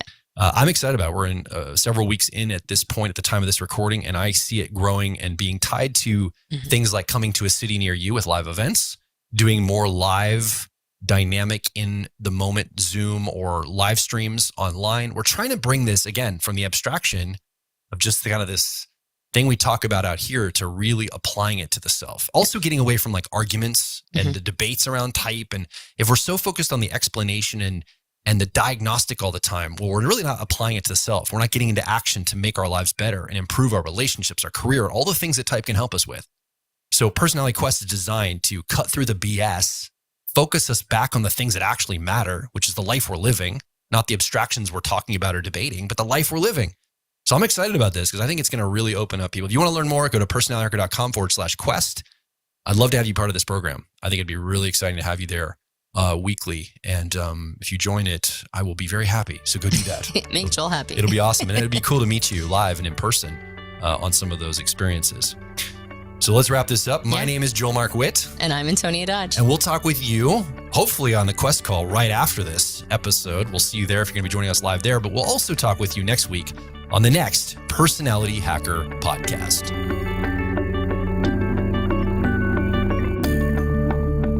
All right, as we finish up the podcast for this week. Welcome back, everyone, to Personality Quest. Joel Mark Witt here with Antonia Dodge, Personality Hacker. We also have Jonathan Harden coming to us live from Missouri. Christian Rivera, live from Rochester, New York. Also, Karina Gunyan is producing for us today. Thank you so much for bringing me my tea. So we're gathering right now to talk a little bit about what we just watched here on the podcast. We talked about the difference between analytic or holistic of the sensing functions. We kind of spent the first part of the podcast talking a little about holistic versus analytic in general, some of the qualities of that. And then we also then applied it to the specific sensing functions, extroverted sensing or sensation or memory, introverted sensing. So I think, Christian, you got to see some of this episode because you did some of the editing, but Jonathan, this is the first time you got to see this. We just recorded this last week. Yeah. Anything coming up for you out of the gate around the functions? Yeah, just forget everything you thought you knew about type. This makes it so layered, and it's been really fun for me to pay attention to how I've been nurtured or trained into either being analytic or holistic in my functions, and then just cutting down the function of ENFJ and figuring out like how I could be more holistic as an extroverted feeler, or how I might become more holistic in my extroverted sensing, or it's a fun way to exercise and stretch yourself. Oh yeah, absolutely. Christian, any thoughts that came up for you after you've probably been through this multiple times? You edited this episode too. Yeah. And it's what Jonathan was saying about this episode in particular being layered. That's so interesting in the fact that I feel like this is a definitive episode that I would send people to if they are struggling with the definitions of extroverted sensing and introverted sensing, especially this distinction between this, like, if someone got the one-sided description of extroverted sensing of like the skydiver versus like the bubble bath or something, it's like that really helps with that distinction, I think. And then something that really stuck out to me as I was listening through it this time was that I get very introverted sensing defender about my career and about my creative processes, because I've been a user of Adobe since like, I don't know, 1999, 98, Photoshop 7. And so AI like creeping into all of these tools, like there are elements where they're super useful and other elements where it's either undermining or like destabilizing or like snake oil. Like people suddenly think they can do my job easier than me. And I don't think that's true. And like there's some ways, like I've always been open to the idea of outsourcing aspects of my job that are grunt work. Like I used to have to cut people out from the background of like an image, and that would take me like That used to take me like 2 days to do that. Now you can press a button and it happens instantly. And that's amazing. And I want more of those things. And I love that those things are continuing to emerge. So to that end, it's like, I think I'm being defensive about the things I need to be defensive about. Mm-hmm. And then at the same time, these, like we talked about in the beginning, like I'm doing more hosting. I'm on this call. I'm expanding my creative opportunities. So I'm needing to create more roots relative to my creative career and stuff like that. So for me, with that introverted sensing, the holistic side, I think with both extroverted sensing and introverted sensing, the holistic side, like I need to calm the F down in all of those areas. Yeah. Very good. How about you guys? Well, I realized, I mean, I just tend to be holistic in general, like all the way through. But I can feel myself, particularly with extroverted sensing, every once in a while, I'm like, I have to go do this analytic extroverted sensing thing just to remind myself I'm alive. Right. And so I'll go do things. I'm terrified of heights. Absolutely terrified. It's like it's amongst my top 3 fears, right? Maybe not my number 1, but there's 3 of them that vie for supremacy of top fears. And when I get frightened of heights, you can tell because my palms start dripping with water. Like, it's not just that they get sweaty, they start just running water down them. And so anything that the thought of it, and right now I can feel it because I'm thinking about all the things that would do it. And so now my palms are super sweaty. Really? Just feel thinking it. about it? Yeah. Feel how clammy you're it not is. kidding. Yeah, I know. So every time I think about those things, my palms get like super wet and clammy. And so if I walk up to something that makes my palms feel that way, I'm like, oh, now I have to do it.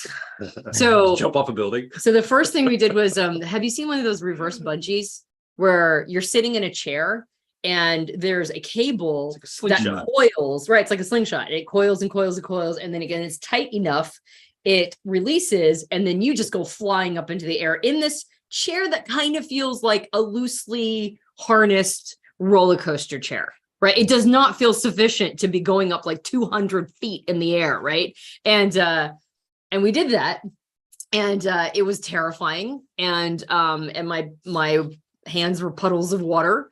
And at the end of it, I'm not sure if that really actually did anything for me, except it reminded me that I'm alive and maybe I won't be someday. Right. And I should probably remember that. And so last year, Joel and I actually did jump out of it. We did tandem skydiving last year. And first of all, as a plug for extroverted sensing, particularly amongst the NP types, we don't understand things that we haven't experienced. We just think we have, right? We think if we can kind of like get it on an abstract level, that's the same as experiencing it. And that is wildly inaccurate. So for me, extroverted sensing, particularly the analytic version, it gives me so much data. It gives me a ridiculous amount of data, and it reminds me that I'm alive. And so that's one of the ones that it's almost like I'm going from a bottom up approach on analytic. I'm like trying to get those analytic. Does that make sense? Like the bottom ones. And if I can get the bottom ones analytic, I feel like I can get that energy like going up the pipeline. And eventually maybe my extroverted intuition will get more analytic. And that's the goal. I don't know. It's a test. Real quick though, if you're just joining us live here on YouTube and the YouTube live stream, we're getting ready to go into our quest call formally. And I want to give everyone a journal prompt here. We're going to start creating. So there's right now, if you're watching us live, there's a bunch of people that have gathered inside of Zoom on our private membership call. And in just a moment, we're going to start calling this the Quest Tavern. I think a tavern is a great place to go and roll out maps, create a plan for your life, plan the quest that you're going to go on, and then actually go hit the trail in your life this week. So we're going to go into our Quest Tavern, which is just the private Zoom call for members, and talk a little bit about, in breakout rooms, the journal prompt for this week based on the podcast. And then we're going to come back from that, and we're going to discuss this week's quest, last week's quest, and this week's quest, where we give a challenge for the week for everyone to go test something in their real world. The idea is that we can make personality types, personal growth come alive in our lives, not just a theoretical exercise or discussion, but apply it to our lives in a real way. Because I asked the question, is your life a problem to solve, or is it a game to be optimized? I think it's a game to be optimized. And we want you to come on this ride with us on these personality quests. So here's the journal prompt. Karina, if you'd be willing to get the discussion groups ready for the people that are here in the Quest Tavern on the Quest call, the members, I want you to go into your breakout rooms. We're going to put 15 minutes on the clock. And I want you to talk a little bit about thinking in terms of sensation and memory. So extroverted sensing or introverted sensing. In the real world, which side do you favor and how could you use the other side? So as you tune into memory, introverted sensing, in your discussion group, I want you to talk a little bit about which of that do you favor? Do you think you favor the analytic side of memory or introverted sensing, or more the holistic side of memory or introverted sensing? And then turn your attention to sensation or extroverted sensing. And again, this doesn't matter where it falls in our personalities. It may not be one of your strengths, even one of the, the first 4 functions in what we call the CAR model. This might be something down in your shadow, but we all have to engage with these energies in the world anyway. So as you think about sensation or extroverted sensing, do you lean more toward the holistic or more toward the analytic version of that? So as you do some self-reflection, I'd love you to talk about it openly in your discussion groups, and then we can come back and we'll go ahead and hear inside the Zoom Tavern or the Quest Tavern Zoom call. We can then talk about that in the open part with the members. So let's go ahead and open those rooms up now. I'm going to put 15 minutes on the clock, and we'll see everybody that's part of the membership group back here in 15 minutes. As they are going to their breakout rooms and you're still here in this general live stream with us, we're going to spend the next 15 minutes hanging out with you. But you really should come join us inside the Zoom call. I think it would be really fantastic for you to be part of the Quest experience. If you're just here live, you can head over to personalityhacker.com/quest. From this point on, we're going to be doing member-only stuff inside the Quest Zoom call. I would love for you to be part of that. As we go. Well, right now, we can also tune ourselves as you think about in your life, extroverted sensing or sensation, introverted sensing or memory. We don't have the ability for you to be in a breakout room if you're here in more of the, the town square portion of Quest. Put in the chat, put in the comments. What kind of energy do you think you lean into? Maybe it's in a general sense. Maybe don't even tune into the function. Do you see yourself as more of an analytic, assertive person? You have a hammer and all the world's a nail and you're looking to solve problems with that metaphorical hammer. Or do you tend to more lean toward that holistic side? You're more open, you're more diffused energy. You're willing to kind of take life as it comes to you and respond to it. So you're more responsive and receptive than you are assertive and proactive. Which of those two do you think you lean into more? I'd love to see in the chat, the live chat, which one do you feel is more of the energy for your life? Again, last week we tuned into one of the surveys, Antonia, and we asked people kind of what their relationship was with assertion or reception. We also published a survey this week that we'll be having go all week long. We talked a little bit about what we're going to be talking about next week on the podcast. This survey is pointing to next week. In fact, Karina, could you get that survey link and put it in there for people to be able to answer and respond to it? We'll put it into the live chat comments here in just a moment. But basically the survey, we're going to be talking about the intuitive functions next week. So extroverted intuition, we call it exploration here at Personality Hacker, or introverted intuition, we call it perspectives. As we start to think about next week's podcast, where we're going to talk about the analytic or holistic expression of those two functions, the question this week to attune you to that is, I am the most optimistic about my future when? And then the question would be, it's related to something new. When it's related to something new, like new relationship, job, or a purchase of some sort. Maybe it's related to being understood. That's when you feel the most optimistic. You listened to, respected, or witnessed. Maybe you feel the most optimistic when you're working towards something like a goal, a project, or something like that. Or maybe you feel most optimistic when you feel complete or you have a marker of success, so graduation, reward, a result, something you accomplished. Or maybe there's another way that you feel optimistic. And so we have a portion for you to put other, and then in the comments, let us know, what do you feel most optimistic around your future? How do you tune into that and feel optimistic? As we're reflecting on this. One thing I want to talk about in the Quest call, by the way, is I want to talk about the importance of balance, and that we tend to be encouraged to be holistic. So could you tag that for me? Yes. So we can get a conversation going about that. Tend to be holistic balance. Yeah, I think I think we have a tendency to could you give me just a little bit more on what you think about that? I mean, no, just tag it for me. Tend to be more well, I think we get trained out of being analytic a lot of times. So let's talk about that in terms of balance on the question. Trained out of analytic. Right. Cool. And I'm guessing you would, based on our podcast, you would say you're definitely more holistic in complete general sense. Yeah. It's hard for me to locate a function that I don't feel is definitely more holistic. And the challenge with that is the more holistic you are, the kind of the lazier you are, right? Yeah. There's like a lazy streak with holistic. It feels like in descriptions, And maybe it's because I am holistic, but in descriptions, it feels like, oh, that's what we're wanting to go towards, right? Is this like bigger, more, seeing a bigger picture and taking it all into consideration. But it also comes with a lack of like what you might call libido. Yeah. Right. It comes with a lack of energy, and it's waiting for something. It's a waiting energy. Yeah. And so because of that, if there's no assertive energy that comes and pings you and gets you into action, you might tend to be a more lazy person. You might be a more waiting person. And so holistic might sound like cool on paper, but it actually comes with a whole host of challenges and problems. Yeah. And while analytic might sound a little aggressive for contemporary sensibilities, right? Because we're all like, aggressive energy is wrong. And it's like, yeah, but it gets things done. Unless it's channeled as something like contextually like sports or something. Yeah. Like society has decided which categories you're allowed to be driven about. And if you're driven outside of those, then you're aggressing yourself. And it's like, well, yeah, we need aggressive energy. We need assertive energy. We need people getting things done.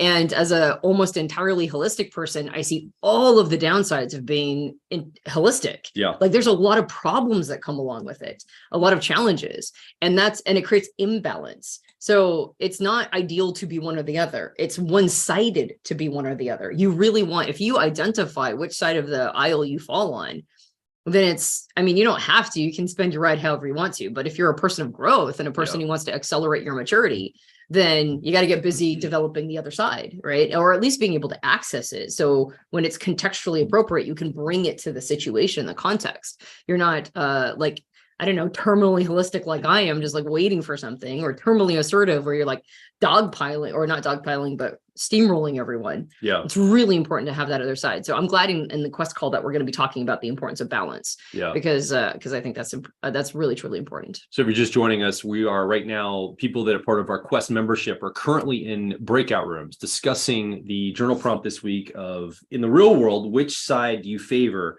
And how could you use the other side of extroverted sensing sensation or introverted sensing memory? We've got about eight minutes-ish before we have to go from this live stream. I'm kind of seeing this as like the town square where we all gather in public, and almost like the quest call is like the tavern that we go into, and we unroll the maps of our lives, and we plot and we strategize the quest that we're going to go on in our personality and our personal growth journeys. Well, and just as a note for anybody who's interested in potentially checking Quest out, it's a 4-week cycle. And this is a good one to get in on. Yeah. Because for Quest members in late November, when we do our Profiler training event in Florida, in Orlando, Florida, it culminates on Sunday with a 1-day event that Dr. Dario Nardi will be hosting. And he'll be doing all sorts of cool Dario stuff as he usually does. It's private just for our Profiler training students. Right, exactly. But Joel mentioned breath work earlier that Dario has developed and figured out that different styles of breath work can pull up different energies, right? The dominant, when we talk about the 4 subtypes, the dominant, the creative, the normalizing, and the harmonizing. Yeah.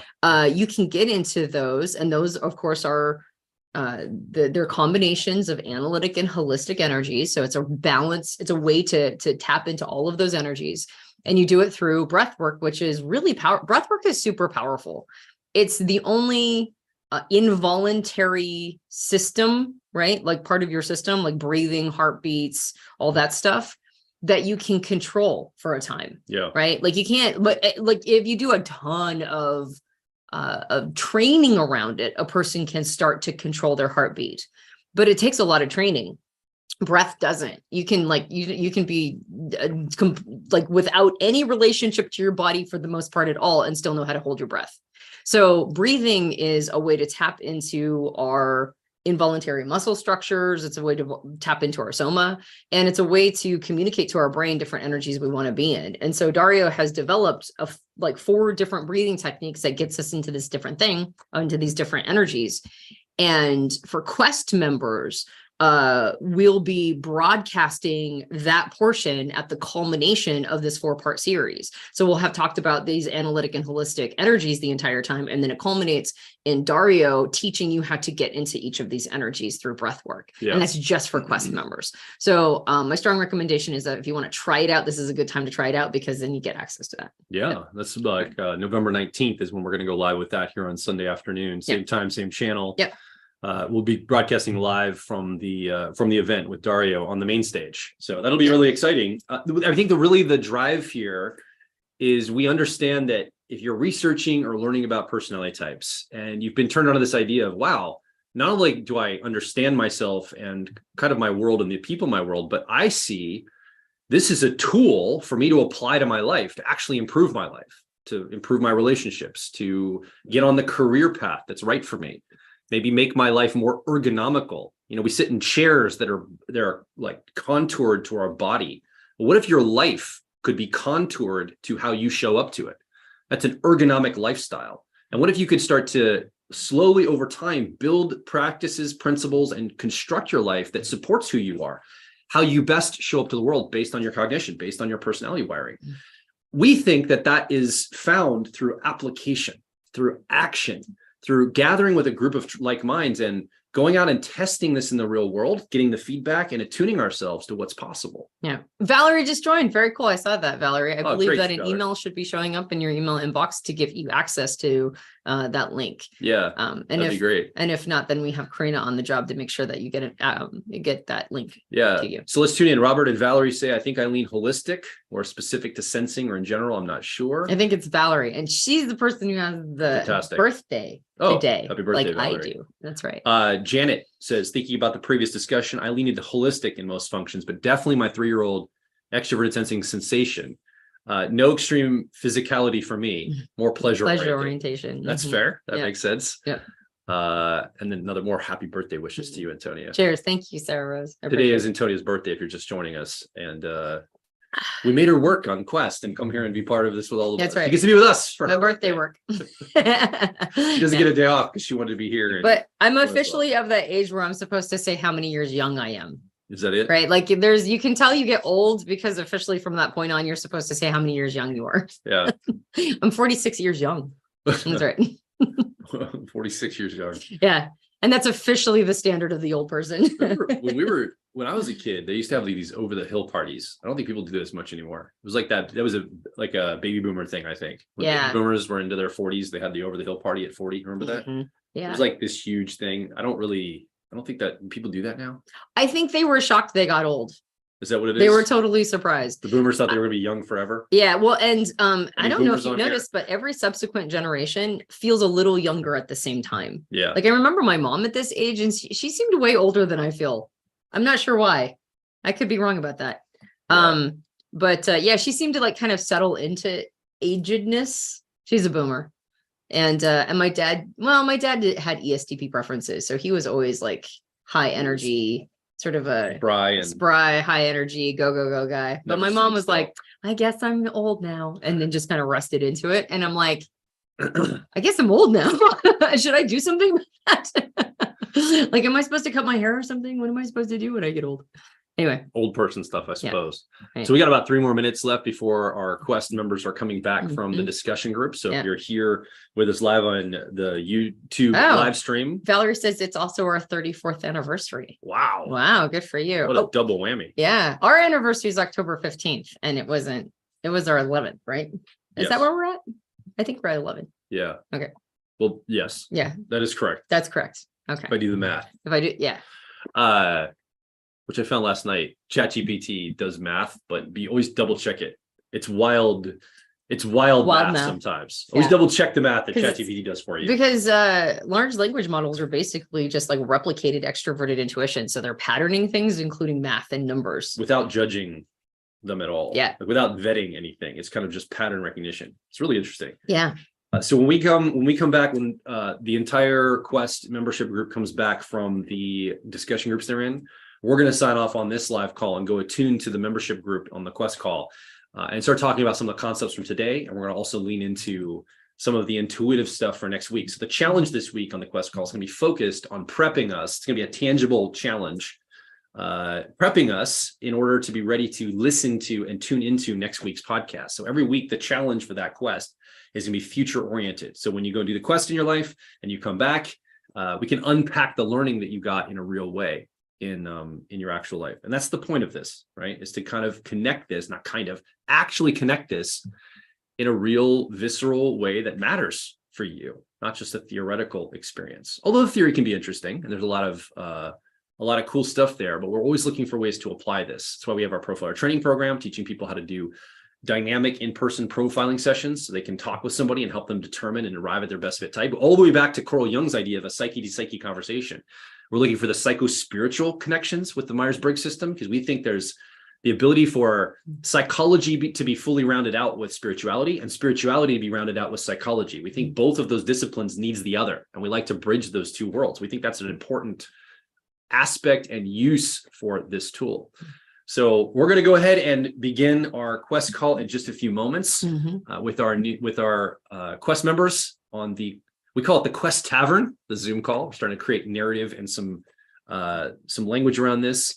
So we will be signing off here with everyone live here on YouTube's live stream for the Quest call this week, October 22nd, 2023. Hopefully you'll join us next week, 11:45 a.m. We're going to be tuning in. It's the 29th of October, 11:45 a.m. Eastern time. We're going to be taking off on our Quest call, talking about the intuitive functions. We hope you're there. And if you could join us for the Quest membership call right afterward, we'd love to invite you to do that as well.